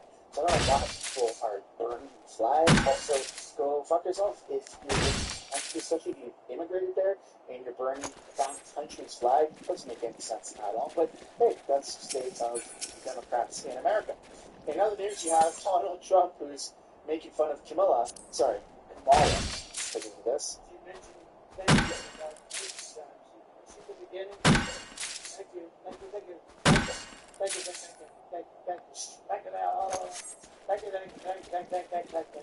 So what the hell is wrong with her? But then she recovered. She didn't tell it. But she didn't tell it. She didn't say it. I really hope that Trump wins for many reasons. Not only would that strengthen make America great again, make Canada again movement, because our politics, our news, our economy is so closely connected to what's happening in America. But the lineup that Trump has, J.D. Vance, super pro-Bitcoin, super pro-American, as well as Elon Musk being on a board of something, and then you have RFK Jr. also being on a board of some within the Trump administration. It's just insane. I mean, you're going to see just super pro-American movie, and then how that would reflect here in Canada. You might have Pierre Poilievre and the Conservatives, a little bit more confidence to be even more right-leaning Conservatives, even though Pierre is a Conservative. The Conservative Party has, somewhat conservative policies. I think there's a pretty valid argument to be made that we need a little bit more of an oomph and less progressiveness. What Pierre and the Conservative Party have, and that's not me shitting on them, that's just a fact. Like, we need to do something about immigration, and we need, the leader to be like, hey, let's just pause immigration, or, penalty, 90% reduce it, because there's a massive loophole in the system, and time will tell if he actually does that or not. But if America has that in the same lineup, it might give Pierre and the Conservative Party a little bit more of that confidence, so it might be more socially acceptable for them to do that. But let's know your thoughts on that. Then you have this year coming out of like Germany, where you just have people waving like terrorist flags. Islamist groups hold provocative demonstration in front of a cathedral. Kind of crazy that this has happened around the world, but it just seems like there is a bit of a takeover, and that's something that does need to be addressed, especially by major politicians, especially here in Canada. Now let's head over to Canadian stuff and see what's going on. So like saying he's the cockroach of the politicians. He says the conservative leader isn't just silent. He's a working class wannabe who's backstabbed nearly 10,000 workers fighting for safe working conditions. And of course, you have Jake Mead who's screenshotting a photo of the National Post, and he slams liberals as cowardly and while conservatives remain silent in a conflict. It's so bizarre that these people here in the South are even supporting Jake Mead. His policies are whatever the conservatives pick. Jake Mead is on the opposite end, no matter what it is. Whatever the liberals pick, Jake Mead is also on the opposite of that. Jake Mead has positioned himself to be the third end, the third in Canadian politics. He's even more progressive, even though he's left-leaning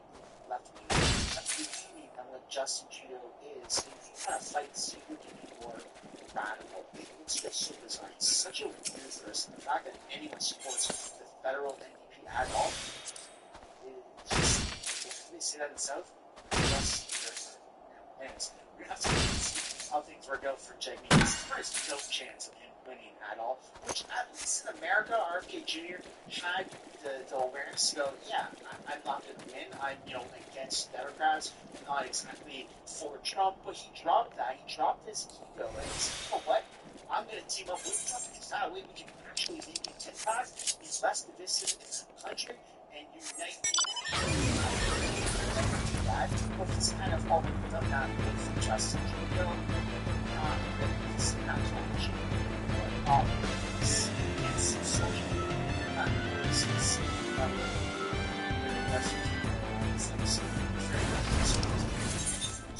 In Costa, UFC TV reporting 5 years later, in Canada than the pandemic levels, which is kind of crazy. We got a chart here that shows in 2015 we had an insane amount of traveling to Canada from other countries and America. 2020, 2021, as we all know, they did stop in 2023 and 2024, and it shows total travelers in Canada per month. Seems like we've hit a bit of a peak, and it's getting down, or it actually is below 2019 levels. I wonder why people from Canada are visiting Canada little by little, less and less. It's kind of crazy. It's almost like we're a country that we're visiting or wishing to, unless, of course, you find yourself in this guy's position. So this is a very interesting post for a couple of reasons. One, the fact that this got pulled off, but two, the fact that some details were just kind of not really brought to the front page right away. So, CP24 says, we have won.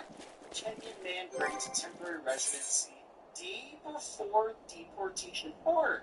And on the surface, you're thinking, crazy timing. And then you look at the article, we have won. Crazy timing. Now, it takes a little bit of research, not only right here, and we figure that he is in fact by such Kenya fertilized same-sex relationships. And then a different article has, it was at a different time, shows bisexual relationships implementation in 4 days makes investment to Canada. And a different head was bisexual man GCA. It's just kind of weird that they left that part out in the deportation order, and I get the same Canada article.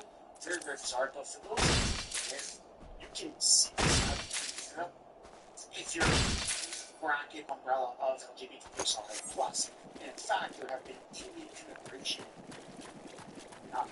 Indian immigration people that try to get Indians to immigrate to Canada that do same-sex marriage for the sole reason of allowing that system to receive asylum or of LGBTQ individuals. Canada's impressive that there's a tremendous amount of reports and mental faced with something. I don't know, the guy, I have no idea if he's racist and if he's passes fine. I mean, it's kind of crazy that on the last day of the before the deportation order gets to the state. Very, very crazy time. Let's take a look at this video. A man who fled to Canada to escape what he says were threats to his life over his sexuality is facing deportation. Today, supporters rallied around him after he stopped his deportation just 4 days. See if he gets back to now after the story. My life is confused because I don't know what can happen to me. With a petition signed by 2,000 people and a protest alongside supporters outside the local MP's office, Charles Mwangi made a desperate attempt to reverse the deportation order, sending him back to Kenya on Sunday. It's something the government consider of. Here we are talking about life and death. This is my life.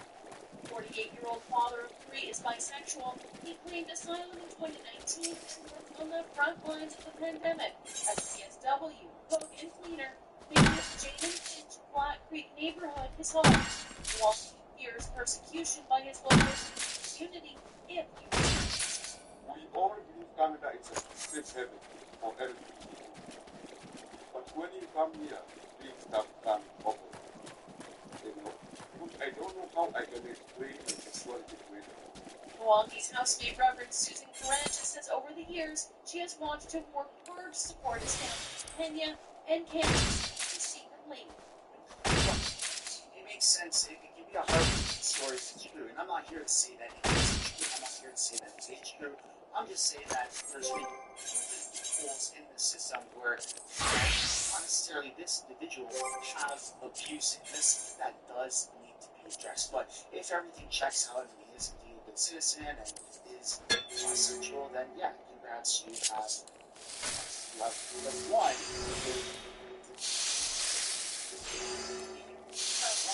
Like being in Canada instead of going back to where you were born.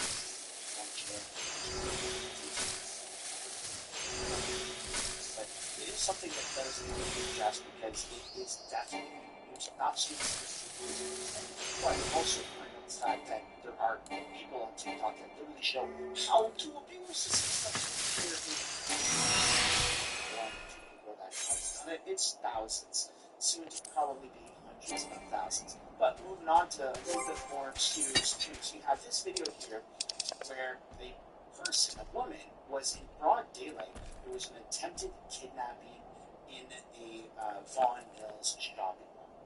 Alright, so let's break this down because we have the news that is now covering it and we get into details. Let's take a look. 24/7, I'm presenting our top story this afternoon. Attempted abduction caught on camera in the parking lot of Vaughan Mills shopping mall today. We have exclusive video showing of the suspects.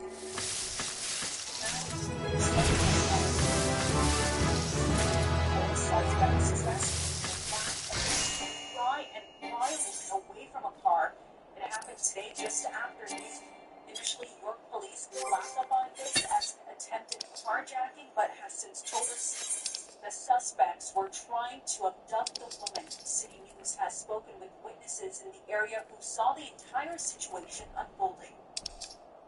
I see a Pacific zoom past me, and then I hear girls screaming behind me. I turn around, there's 4 guys, and spit out my gun. They start grabbing the girl, she's screaming on top of the lungs. As soon as he got it, and then father grabs the car, and then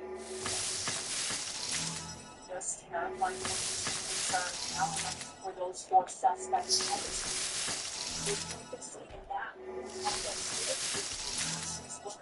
is a story was on Wednesday. This was a targeted incident, but the Melissa Holly's story is the very latest So I love to read this now in comments morally, right? That person is not involved in our crime. But what if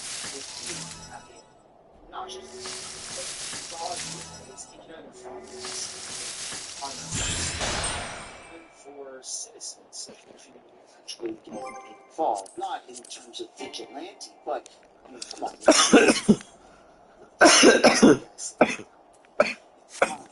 In other news, you have a RCMP officer gets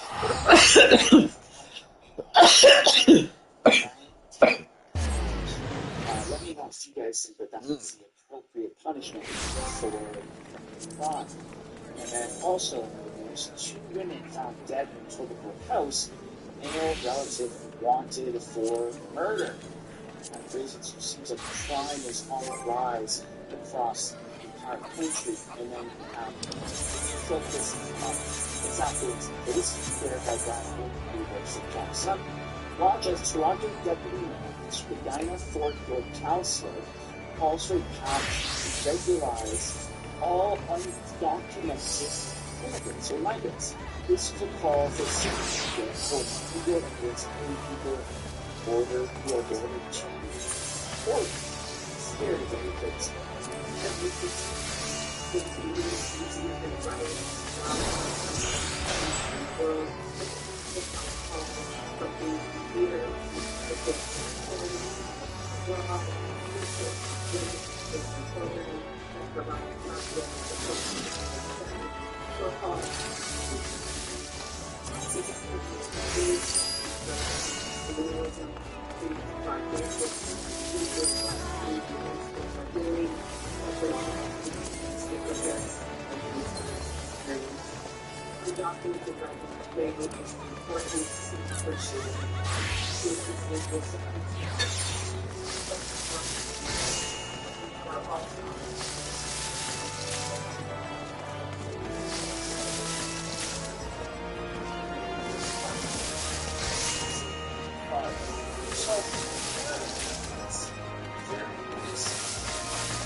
Surface since recording this video, it seems like that driver is gone.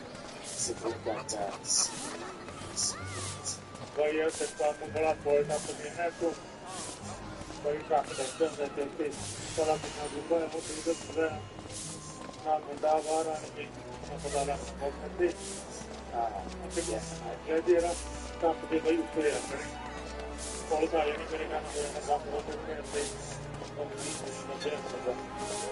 yeah, I didn't have to say anything, but the rails is gone, and that looks absolutely horrible. And it's just that's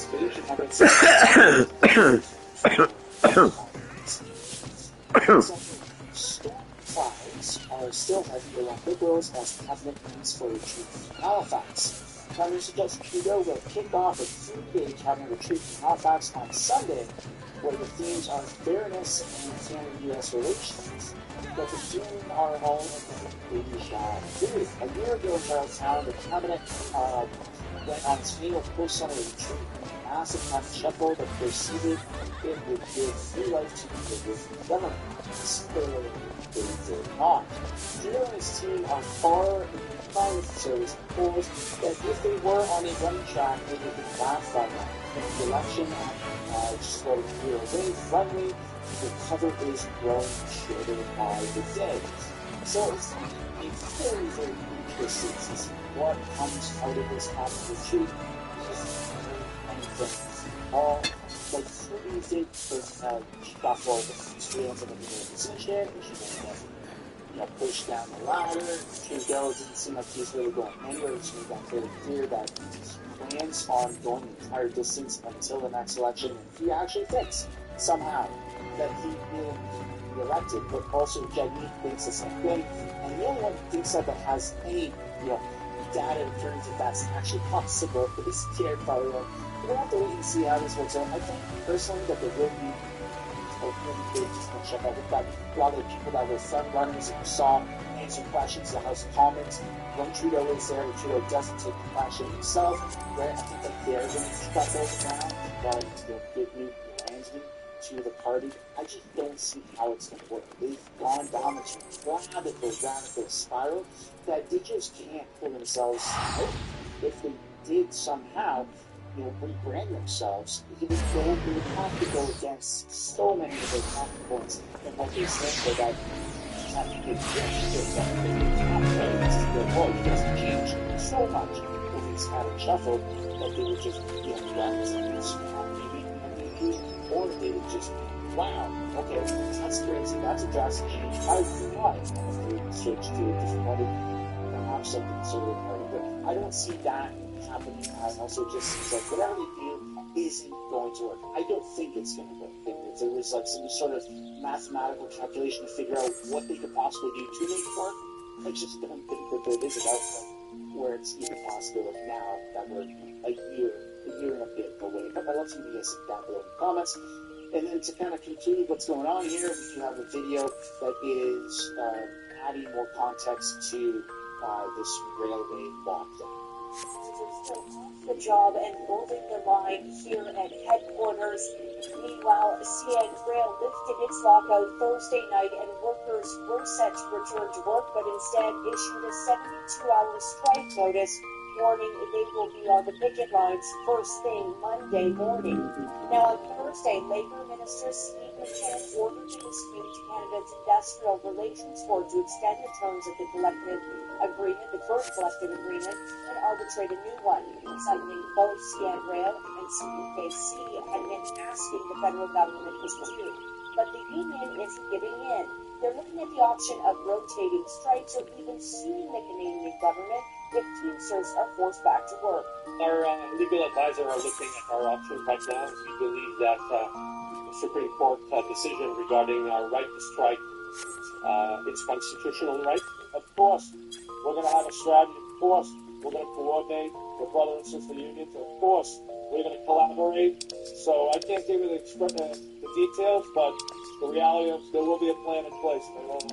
And a 9-hour Industrial Relations Board hearing concluded last night. That included CN Rail, CPKC, as well as the Teamsters Union. At this point, no decision has been issued by the board.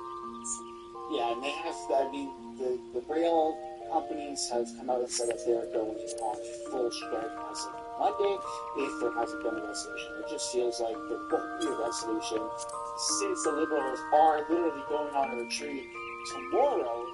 Justin Trudeau and the government, they're the ones that are responsible for helping to find a resolution, and I just don't think that it's going to happen. So we might actually see something that we haven't really seen in a while since the proof of a lack of things on the shelves, right? Who knows? So I hope that everyone's preparing either mentally and also physically by making sure that they have a few weeks, maybe a month worth of food that they can live off of in case in the event of an emergency. But we're going to have to wait and see how this plays out. That's how we're going to end this video, everybody. I hope you enjoyed it. I hope that you smash that like button and subscribe if you haven't yet already. Let me know if you have any questions, comments, concerns about any of the topics that we covered. And I will see you all tomorrow. Enjoy the weekend.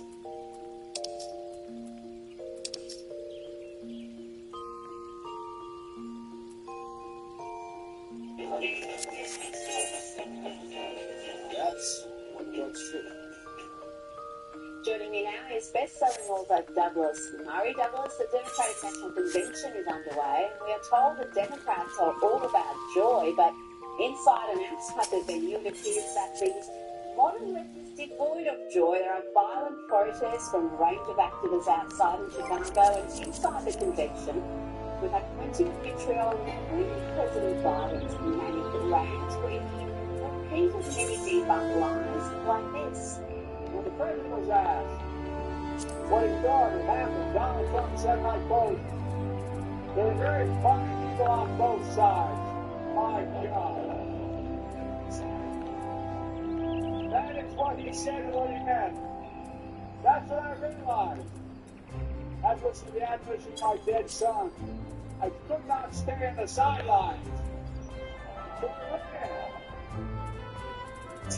Even Snopes has debunked this fake news, as President Biden persists with this inflammatory lie even after an assassination attempt, also President Trump shot dead.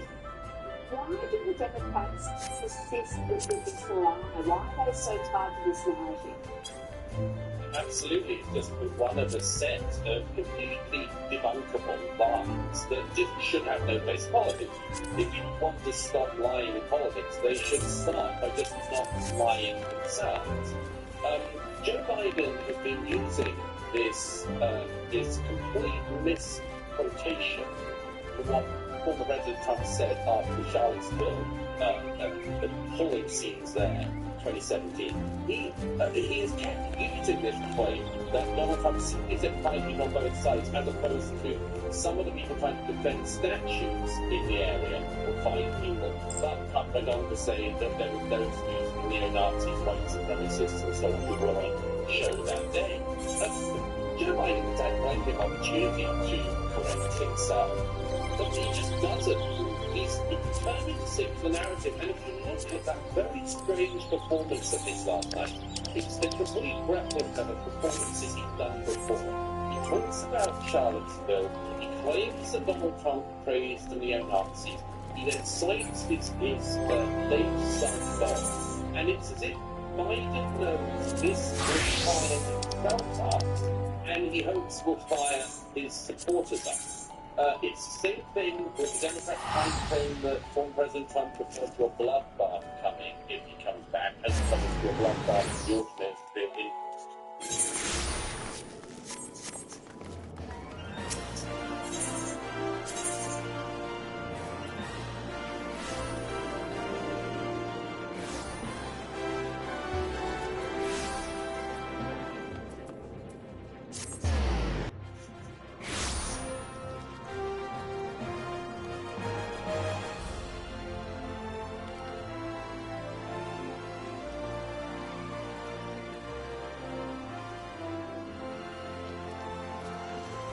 To write of this ordinary people have done extraordinary things.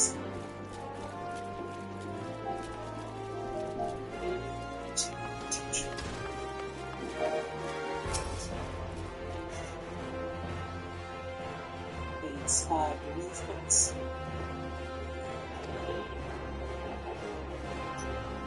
created the impossible, and destroyed the impossible. Ordinary people chose to change the world, chose to dream, to build, to hope,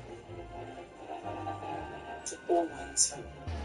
And if there's hope for one of us, there's hope for us all. Now it's your time to reimagine civilization. Build we believe.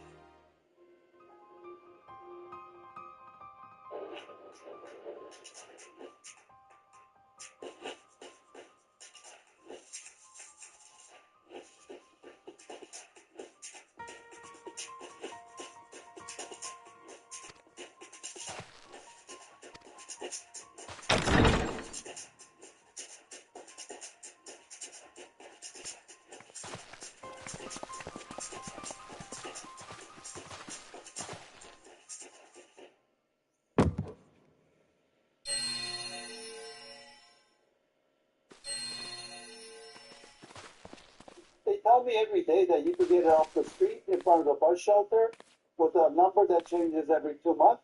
You order, you get delivered within 48 hours. Welcome back to Most of Those. Today I've got some clips for you that I could not show on my main channel. I had to chop down my video section by section, upload it 5 times before I got it online this morning. What I'm going to show you here on my second channel are all those clips because I'm allowed to play them over here. Of that, we're talking about new regulations Justin Trudeau is bringing in on N-word patches. For whatever reason, the YouTube algorithm doesn't like the patches that help people get off of smoking. The NICO, we'll call them, patches. I don't know why, but that was a major problem on my video when I was uploading it. Algorithm's not a fan of the NICO patches. So we've got some other clips here of migrants doing bad things in the streets, so let's check this out. Next up, we got this, which shows a map of global cancer rates for people under 50. And you'll see here, so the darkest one, that's Australia. And Canada is not, doing too well here. We're somewhere up in this 60 percentile. One of the higher rates of cancer. And, well, the lesser developed nations have lower cancer. I mean, there's a bunch of factors here. You take your guess what the reasons are. We've got this terrible story here. It says Pakistani trucking from Toronto hires Pakistani driver, doesn't check anything, and this dude, no driver's license. Trudeau's family is he was texting. So he's texting while driving. This is a little rough to look at the footage. You can see he's looking down right here. He's texting. There's a car in front of him here. He's not going to stop in time. And he's looking down. Oh, too late. Boom. And someone's gone now. He had plenty of room to stop. He had plenty of room to get off the road. Texting while driving. Life in prison. You're digging ditches for the rest of your life. Like, that's what should be happening here. This guy should be working every day of his life, and all his net worth should be given to that family. No driver's license. No driver's license. This company needs to be charged too for hiring the guy. Look how long it takes him to stop that thing. He doesn't seem too concerned either. The forensic accident police team determined the truck hit the car at full speed, then hit the braces. People are saying deport him. No, that's not good enough. We actually need to put him in jail, and he has to work for our country for the rest of his life. That's the only thing that's fair. And work for that family who lost, whoever's in the vehicle there. Simply deporting someone after they've done something like that so you get out of jail free card. We have a debt to pay to our country, to that family now. You don't get to just run away. Life in prison, that's the same as murder. You're a professional driver, you know what can happen. Yeah, no texting while driving. This guy saying here, the Humboldt crash changed nothing in the industries. Nothing happens. 19 years of accident-free driving for me. My rewards, I get paid the exact same or less than this tool. Yeah, see, that's not fair. People with 19 years of accident-free driving should be getting some sort of reduction on their taxes or something, with a mandatory amount of extra pay or whatever it may be. In Canada here, we're seeing a rise of T-word, pterodactyls, and they're actually starting to train other pterodactyls in our country, and among this we're seeing a lot of B-worded activities going on. It's something carjackers spotted in Baldwin's parking lot. Look at this, they open the door, 3 of these guys throwing this woman out of the car. But what is going on here? You can see here, there's 4 guys, sorry. All 4 of these guys need to be digging ditches for the next 20 years. Why do we don't pay our taxes? Our government's not holding up their end of the social contract.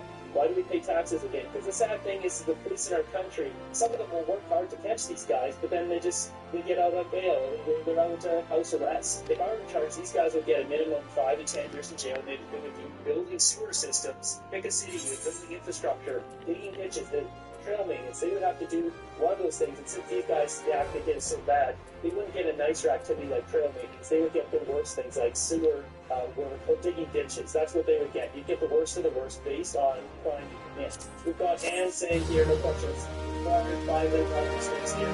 So at this point, I think we should be getting our value back from people for terrorizing artists. Get them in jumpsuits, get them out working for the next year. They need to pay us back. With this theme of newcomers coming to Canada and wreaking havoc, we've got this here. It says an Arab man immigrated and poked with his tool. He shared his poking tool. 9 Germans at a festival in Germany here, and there were several of them perished. A large number of police helicopters sent to the area, and the criminal escaped. I mean, Germany's doing the same thing. They're bringing in the worst of the worst, and what do you get? They sort garbage, you end up with garbage. That's what we're getting. We all know why the attackers are illegal. These Germans are so scared of being compared back to the Nazis that they're letting their citizens get injured. Have some guts and lock up the criminals and people illegals. We've got this. This is from Toronto. I can't show you guys a video because YouTube doesn't put censorship, but basically you've got three guys here. They kiddos into the Liberty Village Shop. It's a senior police station. It's across the street, no less than 250 meters away. So what's really dumb about this is these guys are so dumb and they're failures as criminals that they throw the box at the windows versus smashing the windows and throwing it inside. So basically all the hot stuff here is on the outside. Regardless, this is what happened here with the immigration policy. We got this one here, post by Ryan Garrettson, says more excellent news and arbitrary rule in favor of 82 healthcare workers who were wrongfully fired for not taking the filter. They will receive termination and severance pay. So 82 people, healthcare workers, the hospital, getting some back pay. So we're starting to see a little bit of retribution for the people, the nurses and healthcare workers during this event, the World event. Next up, we got this, Justin Trudeau. They've got 82 couches. They're just trying to see this off everyone in Canada at this point. The Trudeau government is once again coming after your right to make decisions with your own body. The government recently announced it was implementing a ban on convenience stores with couches items on it, which Health Canada approved of, as well as a complete ban on flavored nicotine pouches in general. It's yet another example of the Trudeau Liberals coming after a proven smoking cessation problem, forcing people to use nicotine pouches to either return to smoking or turn to the black market, which, as law-abiding vendors will tell you, is already hard enough to compete. They tell me every day that you can get around for free to find a blood center. So the business probably stayed under their condominium in their apartment with a number that changes every 2 months. You order, you deliver within 48 hours. So the variety of flavors, with no questions asked. This move won't stop Canadians from using nicotine. This will just force them to buy criminals instead of part of working small business owners. It will be like vaping all over. Not to mention, Liberals place multiple restrictions on that smoking cessation product. There's been no evidence of a drop in nicotine use, but it has fueled a lucrative black market. So once again, the Trudeau Liberals are putting cases restrictions on your life, which benefits nobody except the criminals. And this from a government that gives up free opioids. You can get free opioids when you can't buy two products. That makes no sense. That really makes no sense whatsoever. It basically seems here that they're putting the nicotine pouches on the counter that says they're banning the flavors. That's flavored nicotine. It's not my wheelhouse, but it's like giving people more options to help quit smoking is probably a good idea. Let me know what you guys think down below. It's ridiculous to see people just trying to make everyone angry at this point. You guys are looking for something a little bit more relaxing on the side of the video. I just put up on my side of the hiking channel. I'll put it up right here. Check that out. Thanks for watching and see you next one.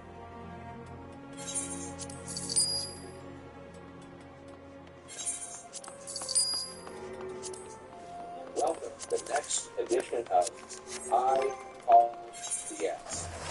Let's highlight something really said that is yes.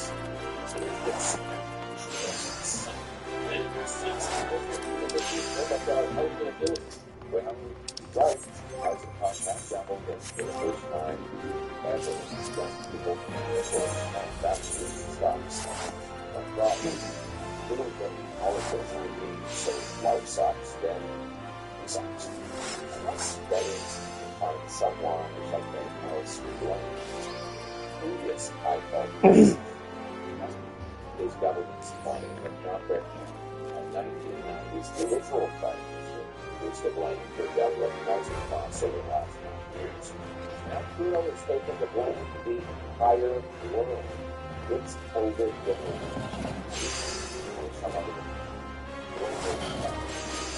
If we go back to the cargo crisis that they just sort of have exposure in 2015, when you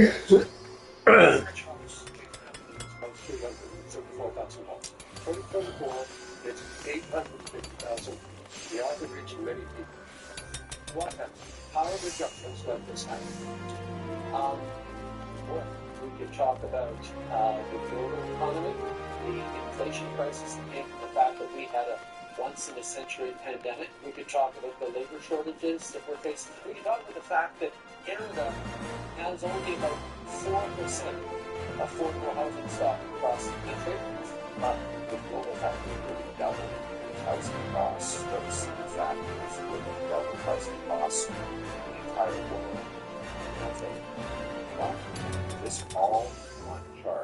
comparison of how much housing costs and has been changed in all 36 developed countries backed by the OECD 6, which again is significant compared to the others.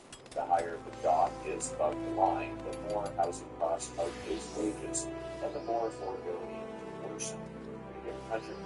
If the dot is below the line, it means that housing costs have dropped relatively because affordability actually improved. Again, if global factors were to play, all countries would see these dots rise together in tandem, and the chart would look like this. But it doesn't. Instead, it looks like this. Romania, Bulgaria, Korea, Finland, Italy, South Africa, and Poland affordability actually improved since 2015 because incomes went up faster than housing costs. Croatia, Sweden, Belgium, Lithuania, France, Denmark, Latvia, housing affordability barely changed at all. All of these countries had COVID and most are closer to Russia than we are, and their housing stayed the same or probably more affordable. So how does the trend on housing affordability in the last 9 years compare to other countries? Well, under Justin Trudeau, we are worse. G7, the second worst of all 36 developed countries backed by the OECD. But it works. These supposedly global factors only affected Canada and really not good. Housing is one of the most competitive things we buy.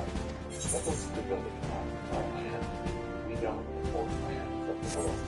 Rather, we have plenty right here.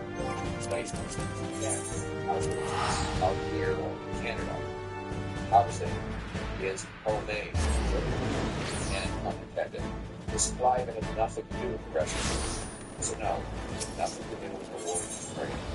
In 2014, housing costs did not skyrocket. And of course, Harvard was reference to back then, not just Trudeau.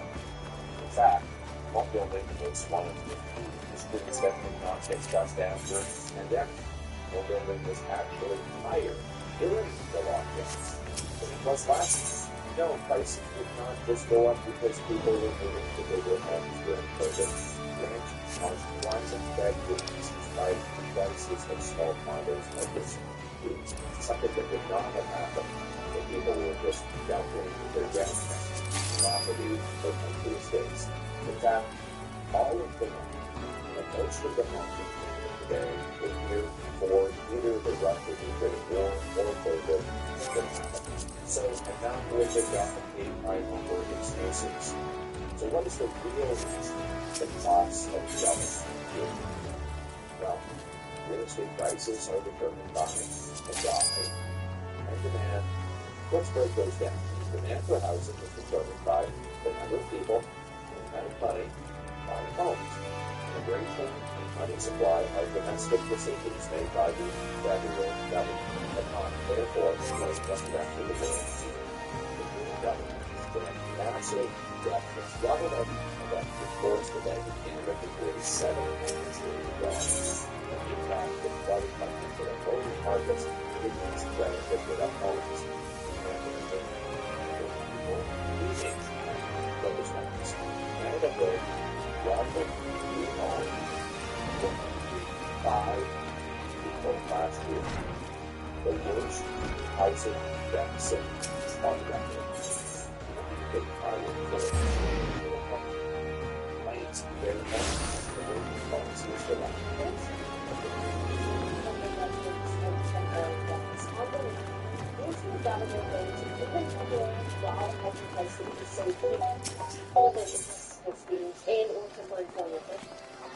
Well, something we can look at for the first half of this year that volume is really a system that has gotten out of control. It needs to be briefing us to understand that having more people in the housing market impacts the housing market. Meanwhile, he pays local bureaucracies to block home building. We have the fewest homes per capita in G7, even though we have by far the most money to build on, because we have the slowest and costliest building permits. So when you balloon demand, higher costs. Let's turn that on its head by having things faster than the average people in debt. Here's my common sense plan to do that. 1. Get municipalities to free up land, speed up permits, and lower building fees by requiring them to put in 15% more homes per year and approve sky-rise apartments around the home transit stage until they get federal funds. 2. Sell off 6,000 federal buildings and thousands of acres of federal land. Build. 3. Tax the carbon tax or building costs and building material prices.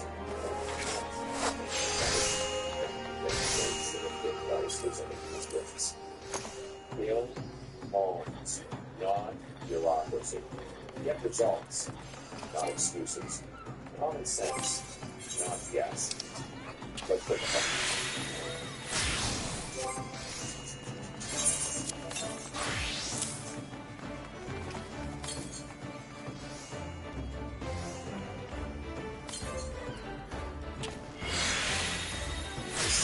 speculation that housing prices and value should increase over the life. We shouldn't be able to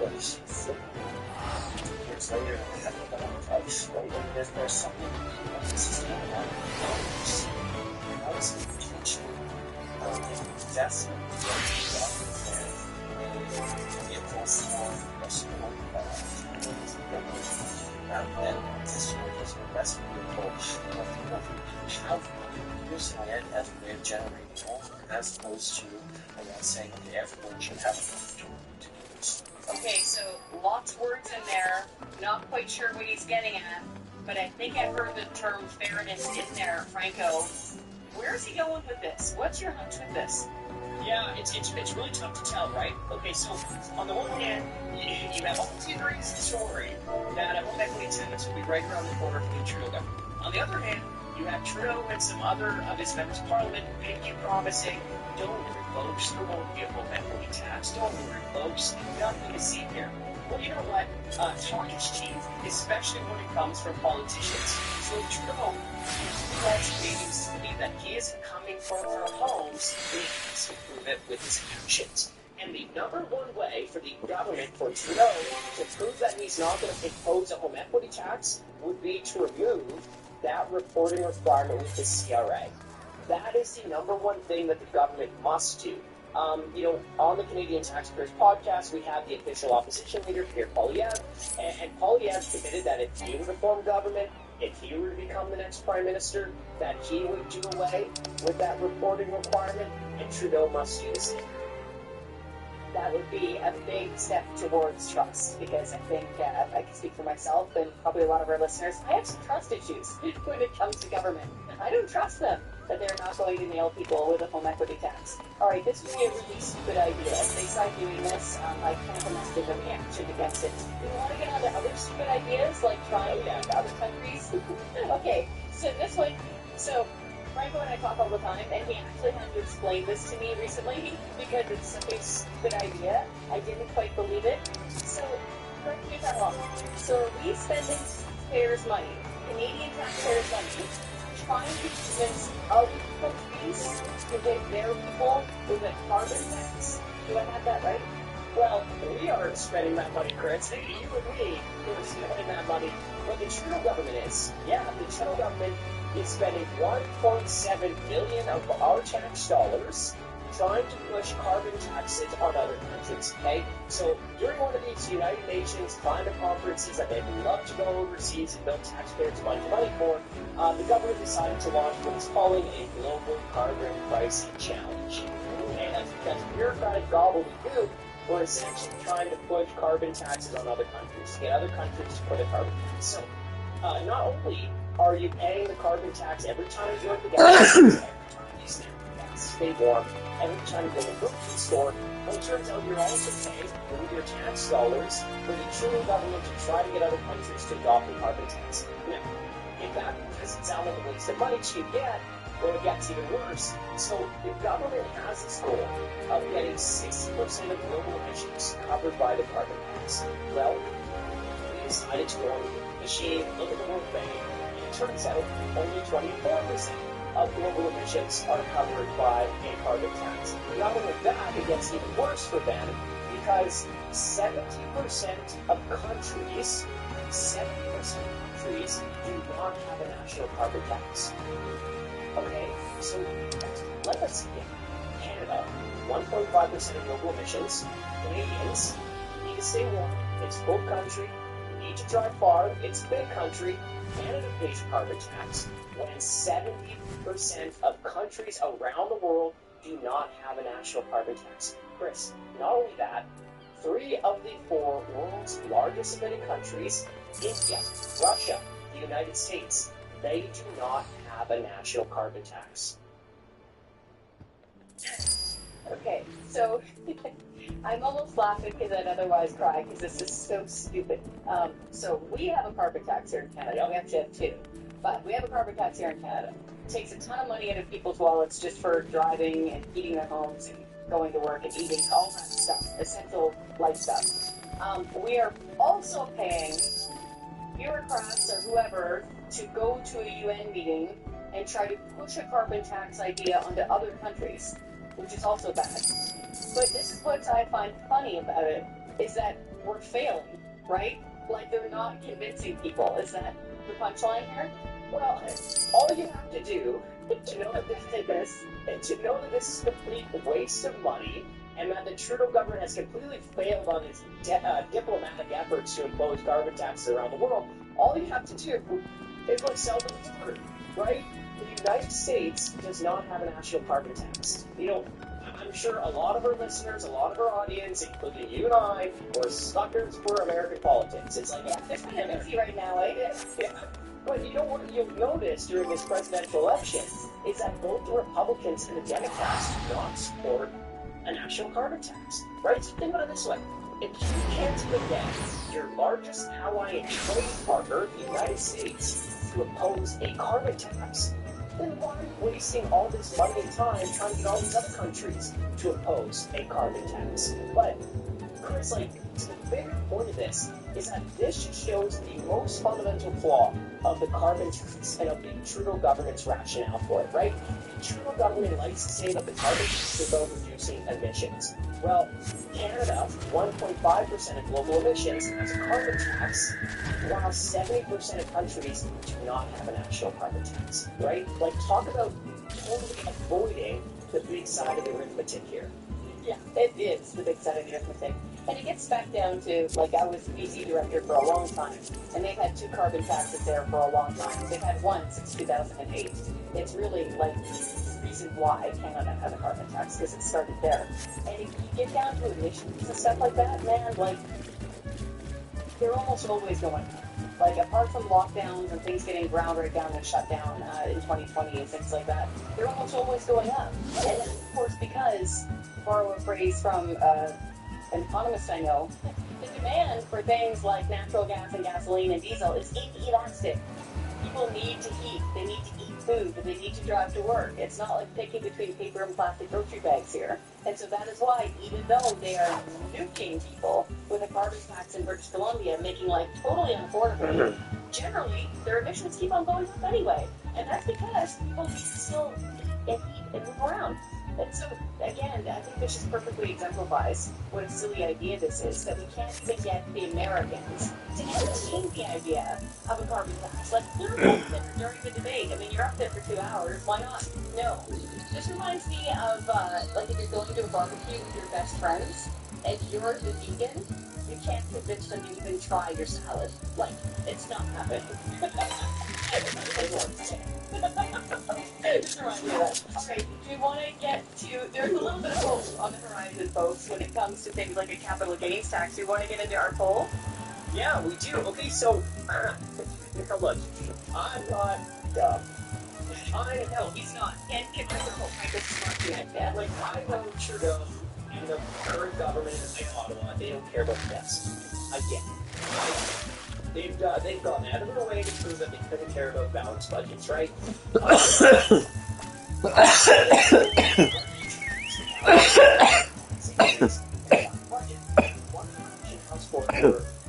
You know, we need this tax hike so we don't put on more debt to Canadians' kids and grandkids. set aside the laughable part of that, right? The fact that as of this year, the Trudeau government will have officially doubled the federal debt. Just set aside that small little part of it. If the government cares about the deficit, an obvious question is, well then why are you raising taxes? Why couldn't you have cut spending? Now we thought that was an interesting question. So we teamed up with a national polling firm to put that question to Canadians. Do you want the government to cut spending or increase the capital gains tax to rein in the deficit? Here are the numbers. 54% of Canadians said cut spending. Only 23% of Canadians said hike capital gains taxes. So by a wide margin of more than 2-1, Canadians wanted spending cuts, not a capital gains tax hike to reduce the deficit. But it gets worse for Mr. Trudeau. If you remove the undecideds, 70% of Canadians said cut spending, don't hike capital gains taxes to rein in the deficit. Wow. Okay, I'm just going to highlight what a spectacular comms failure this is for the Trudeau government then. So, number one, to be clear, this is a federal poll, right? It's not just our supporters. Yeah. So, okay, and it's more than 50% said cut spending? 54%. Wow. Okay, that's actually much higher than I was even expecting, because quite often people lose track of government spending. They know about taxes, they care about that sort of stuff, but they kind of lose the plot when it comes to spending, but this time they're on it. So this is a federal poll, national poll of general people. More than the majority, more than 50% of people want to cut spending, and they're not keen on increasing the capital gains tax. That's so interesting because the Trudeau government was banking, so to speak, on this being a tax on the have-yachts, right? A tax on the money banks and, you know, those scammy Warbucks type people. But I think that they've lost that narrative control. I think people see through them now that all they want to do is hike this tax in order to take more money, in order to waste it. Do you think that's getting through to people? Yeah, well, look, I actually think this is more about, I think this is even more than just the capital gains tax increase, kind of to your point. And I think what the poll shows, at least in my interpretation of it, is that Canadians are just sick and tired of higher taxes and wasteful spending. And they see the federal government, all they have to do is like pick up a newspaper, go on social media, turn on the TV, listen to the radio, and almost every day it's something of crazy government waste, right? Whether that's the National Capital Commission spending $8 million building a barn at Regal Hall, or the Governor General spending $70,000 on limo services in Iceland during a 4-day trip. Or the Trudeau government dropping more than $1 million on 3 affordability retreats, so-called affordability retreats, in 1 year. Or the CBC handing out $15 million in taxpayer-funded bonuses while crying poor and begging the government for more cash. So, like, almost every day, there's this new waste story, right, of the government just blowing our money on things that should not be a priority. Then, you look at what's just happening this year. Right? Not only a capital gains tax hike, you've had payroll tax hikes, carbon tax hike, alcohol tax hike, a new streaming tax, a new digital service tax. And the Canadians are saying, enough's enough. Stop paying the taxes and stop wasting my money. And I think that's what this poll is really showing here. Yeah, I think you're right. I just finished chatting on another podcast, about $12 million being spent to cull some deer on an island in BC and to regrow some of the plants there. It's just mind boggles, right? It's just so much, and that's federal government. So much waste, and I think you're on it.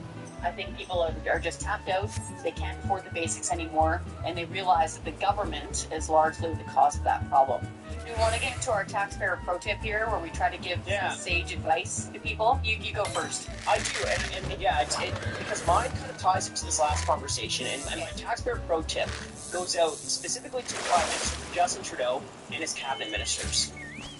You made a fundamental miscalculation with your capital gains tax hike.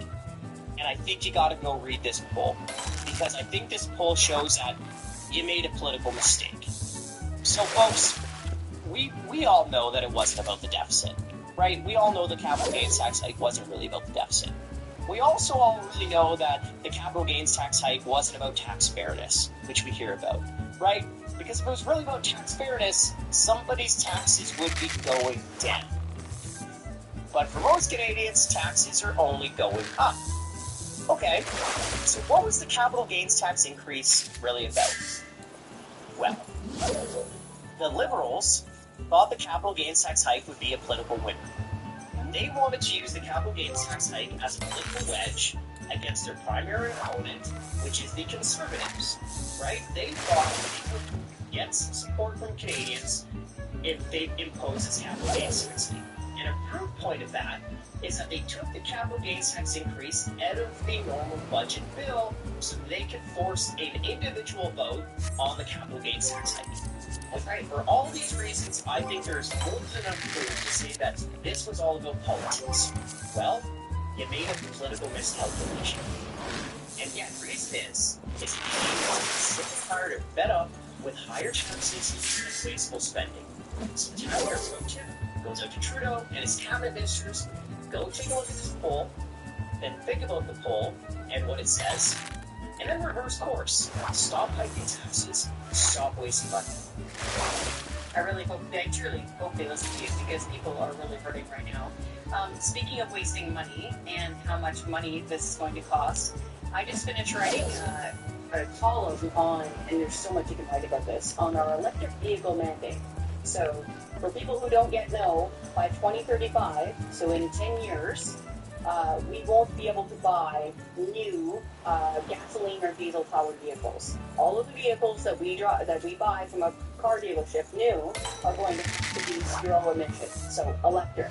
So that, of course, leads us to questions like, okay, so how much are we spending on this building? Answer, more than $50 billion so far on corporate welfare, going to various international companies. Franco, you've done amazing work on this so far.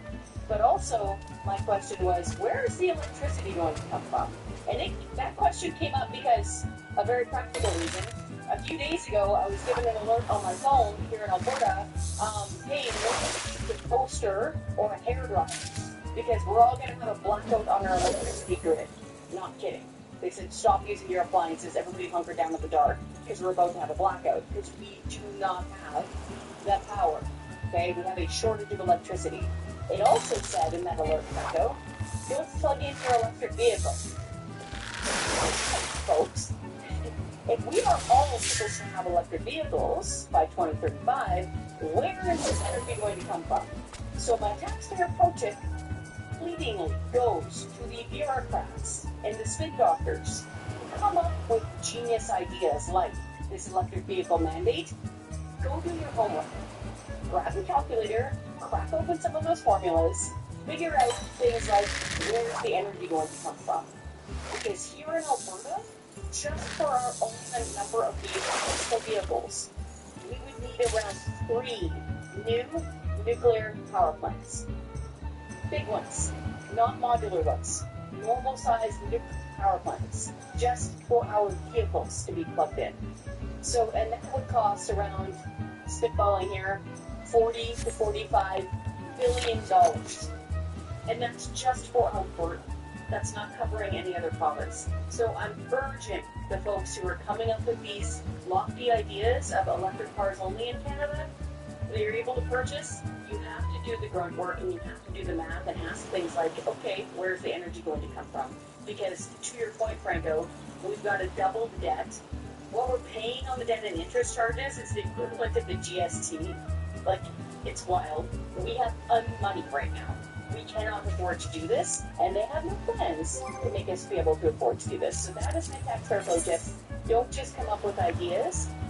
Have the math behind you and figure out how we're going to actually pay for things. Folks, if you want details on any of these things, like the capital gains tax, like the home equity tax, the electric vehicle mandate, head on over to our website, taxpayer.com, read our articles, and sign our petitions, because that means that you are now signed up to the Taxpayer Standing Army, and when we next take action on this stuff, that means that you'll be posted. Thanks so much for listening, and go check us out.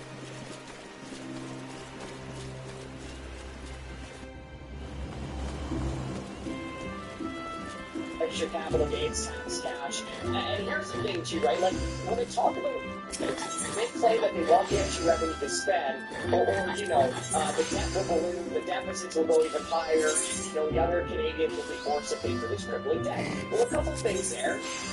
Number one, this government couldn't care less about deficits. They couldn't care less about deficits, right? Even at this capital gains tax hike, this massive tax hike, the federal government is still running $40 billion deficit. Even after the tax hike, how do you even do that? Right? Like, how do you even do that? But the second thing, as I mentioned, with the federal government spending $535 billion a year, Trudeau is going to blow through the extra capital gains tax revenue in less than 7 days, about 5 days. But another thing to talk about here, I think this is like the broadest view of Greenland claiming that this is for fairness for future generations. Well, that doesn't pass the same test. All you have to do is spend 2.5 seconds thinking about it, and then realizing that as of this year, the Trudeau government will officially double the entire federal government debt in just 9 years. Right? So it's really Canadians' kids and grandkids and future generations of taxpayers that are going to be making payments on the Trudeau government's debt for the rest of their lives. Yeah. And for people who can't quite grok how much money that is, $1.2 trillion, it would take you 30,000 years to count to 1 trillion. Okay? Didn't you say, Franco, that the interest payment that we're shelling out on the debt now is about the equivalent of what we paid with GST? It's exactly the same. Welcome to Canada, folks, where you pay a federal interest or you pay a federal sales tax just to cut the interest charges on the Trudeau government credit card. But here's another element of this, right? The government is claiming that they want the so-called rich to pay more. Well, if you want the rich to pay more, how about you just make rich multinational corporations pay for their own factories, right? The tens of billions of dollars that the federal government has given to boardrooms of Germany and Japan, right? The billions of dollars to Volkswagen, Stellantis, you got Northvolt, you got Honda. In fact, I believe it was 2022, the federal government spent like $11 billion on corporate welfare, which is more money than what they're going to be bringing in this year in the capital gains tax hike. This is so upside down and backwards. Now, do you want to get into who's paying this tax?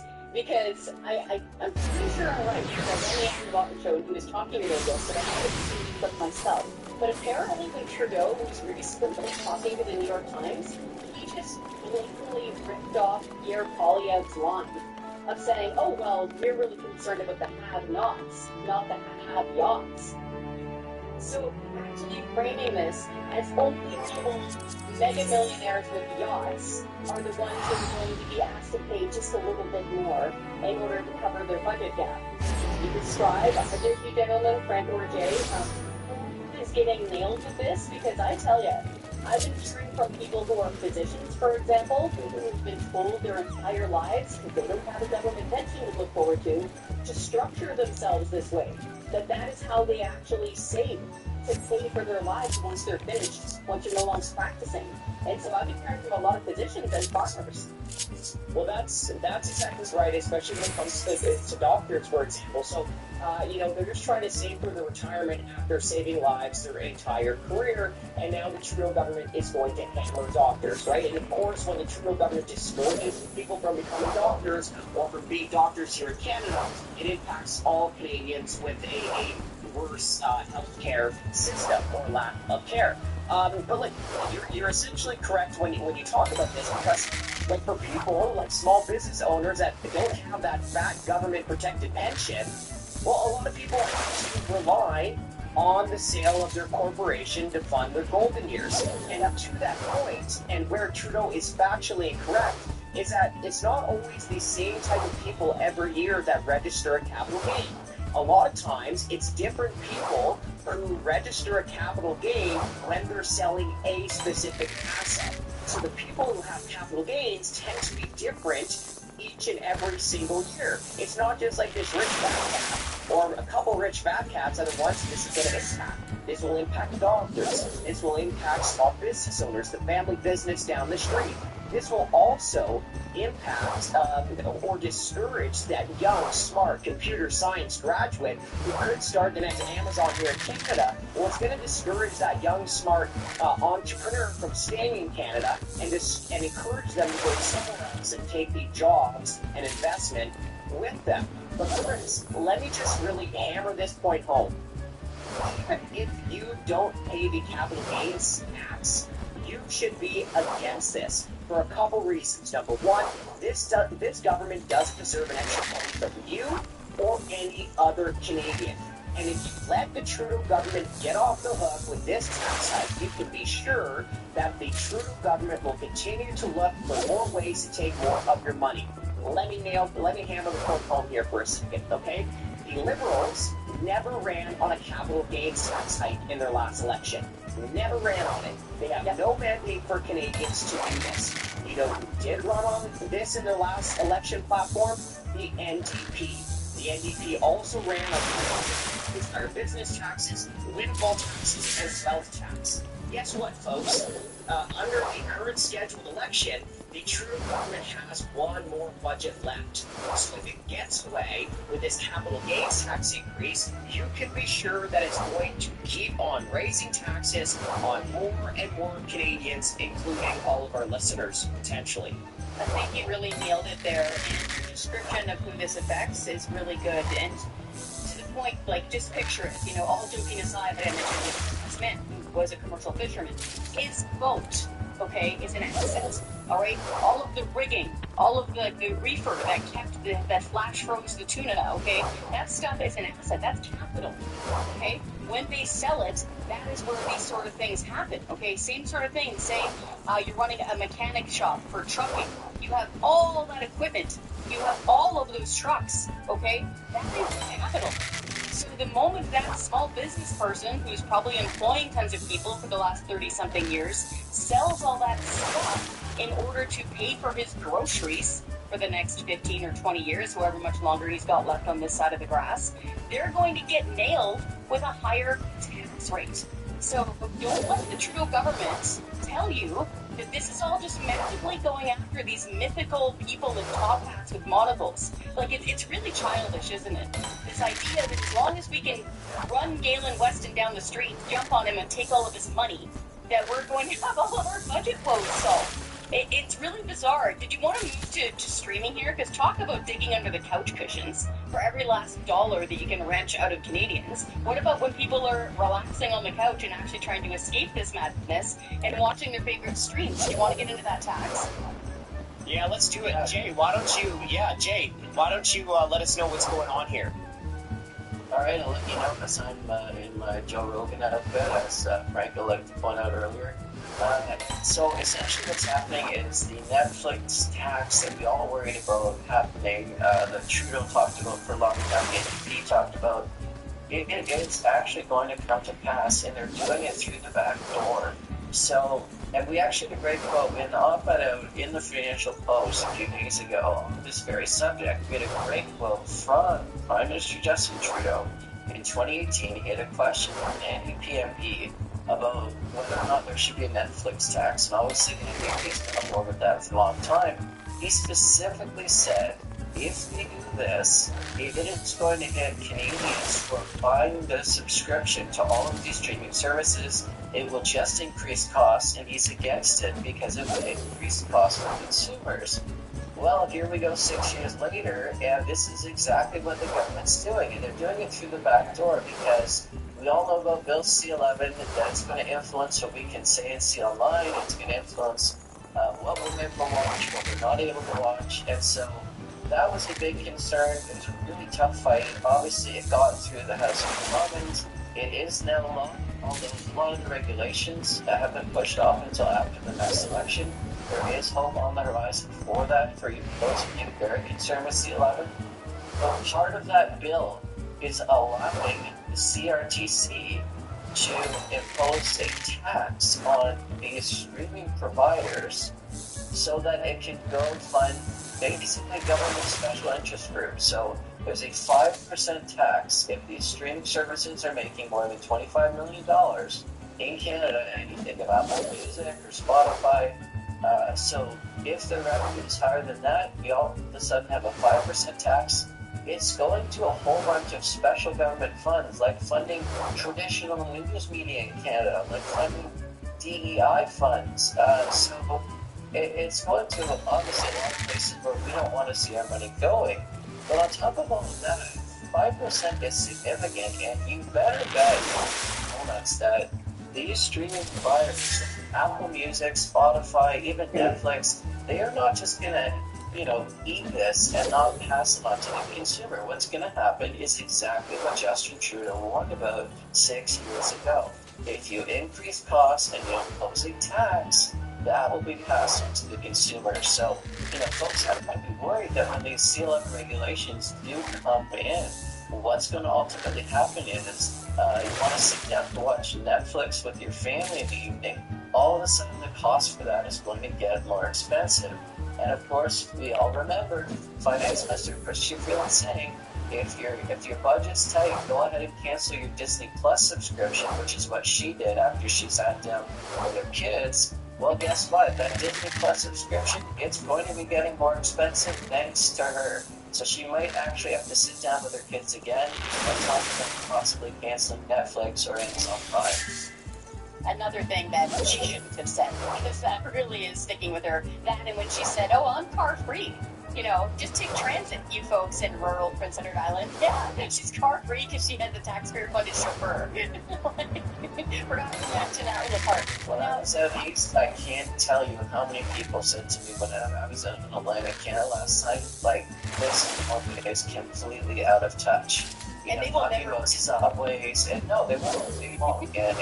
And it's just how much home to have there. Yeah, that is, Maritimers have long memories. They will never forget that she said that to them. Now, guys, I have to point this out, and in fact, I have a screenshot of the receipts. So the Liberal government back in 2015 during the election campaign tweeted something to the effect of, "No, never, silly. We're not going to put through a Netflix tax." So we're going to show you that screenshot there. Yeah, there it is, right there in living color. Isn't that interesting? But fast forward to now, 2024, again, they're in such a deep deficit because they can't figure out how to balance the budget, Franco, that they're looking for a Netflix tax, and they're trying to bring in money. And Dr. J, you raise a really good point here, because not only are they dealing with kind of this censorship industrial complex, right, trying to deal with what you can see, hear, and share online through the element of C11, which, by the way, could also affect podcasts. Let's keep that in mind, right? Because it's the podcast providers they're going at. That's content. But from the other side, they're crushing them with these taxes and finance loops, right? Keep in mind what happened. The Trudeau government tried shaking down Facebook money.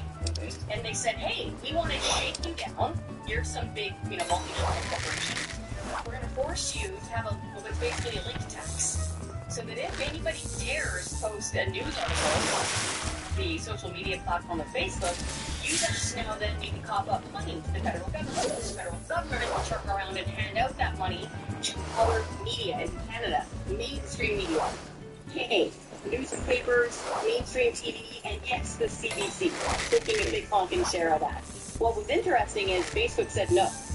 They took their ball and went home. That is why you can't see news on Facebook. That is because of the Trudeau government's policy. Now, Google caved. Google signed a deal with them. So now Google money is going to mainstream media. Again, this is a form of a tax on these big companies going to mainstream media. So, Jay, where do you see this going in the future? Is this just going to be a done deal? No, I'm quite worried because you've got streaming providers, Hulu is a good example, that don't want to come into Canada because we already have so many burdens, some regulations, higher taxes. We already have so many other factors that are driving things out of the country, and this is just yet another one where you're going to see these streaming providers maybe question if they want to be here. And, maybe some of the big ones will stay, but there's others who are just going to say, you know what, the Canadian market, it's just not worth it. We're not making enough money to stay there and to jump through all these hoops and deal with all these burdens and regulations. Let's just go and focus on being in the United States and other European countries. So, I honestly worry that some streaming providers, this is just yet another factor that could drive them away. C11 was already a factor that was going to start to drive them away. And now you start to ask these streaming companies, to pay a tax to fund.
Cross-legged smashy nuts.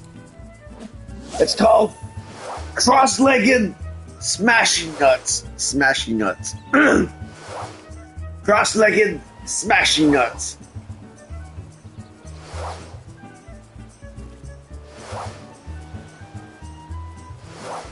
Hey there, smashy nuts.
Exited that screening and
Ask yourself, would it grow but faster?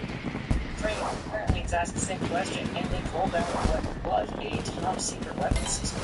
That's right, a jet-powered drone. Let's take a look at what they got and how it's already in use. U.S. Army combat veteran. Right, so this is some footage released by the Ukrainian Armed Forces recently.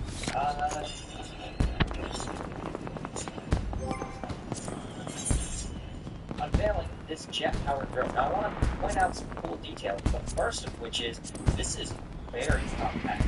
You see, this thing could fit in the bed of a popular pickup truck.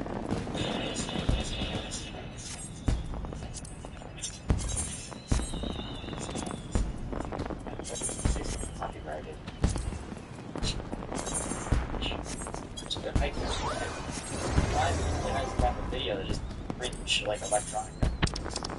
Okay, so here's what I want to point out. Alright, a bunch of deets here. First off, this thing is so small, and it's kind of scary because, again, if you are a air defense, right, for recommending Russian air defenses, this is going to have a relatively small signature, right? If it flies low, it might stay underneath the radar.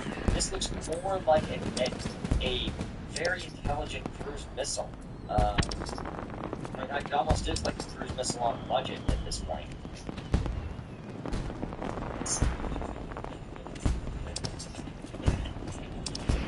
Look at how small and compact it is. It's not all the components of a jet fighter, which is it's so small. And remember, being this small and light, it doesn't mean that it's going to be short range, because it's literally just fuel and munitions and wings. So if this thing can get going and get up to, you know, that fuel can carry it a long, long way because it's just not that big.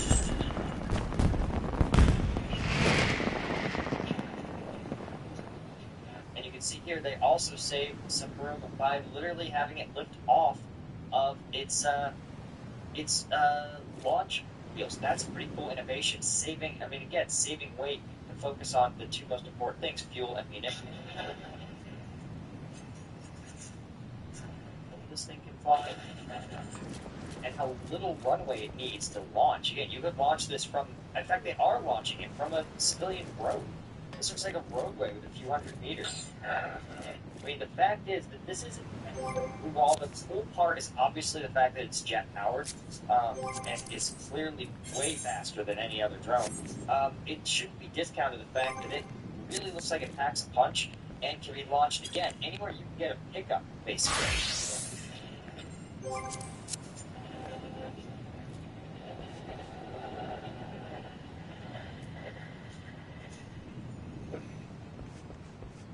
So now, this is something that is not just a hype video. Zelensky actually has announced the presence of this thing in a big press conference. He calls it difficult to counter a domestic missile drone system that they are calling the, I cannot pronounce it, the Al-Yatsia. And Yatsia, I thought it was funny. It's a Ukrainian traditional round bread with a distinctive dome shape, but the word is pronounced correctly, making it a solid or colloquial way to identify Ukrainian speakers in the Russian full-scale invasion. Of course, this must be some Polans, Al-Yatsia, represents a completely new class of weapon, while it couldn't be specific about the details. It did say it already successfully struck enemy positions. We're going to talk in a minute about which ones it is. I think I have an idea. This has been run by Ukrainian armed forces to ramp up their drone production. And again, the Ukrainians, after the trauma that surrounded the S-8 package in February, I guess we're supposed to be February,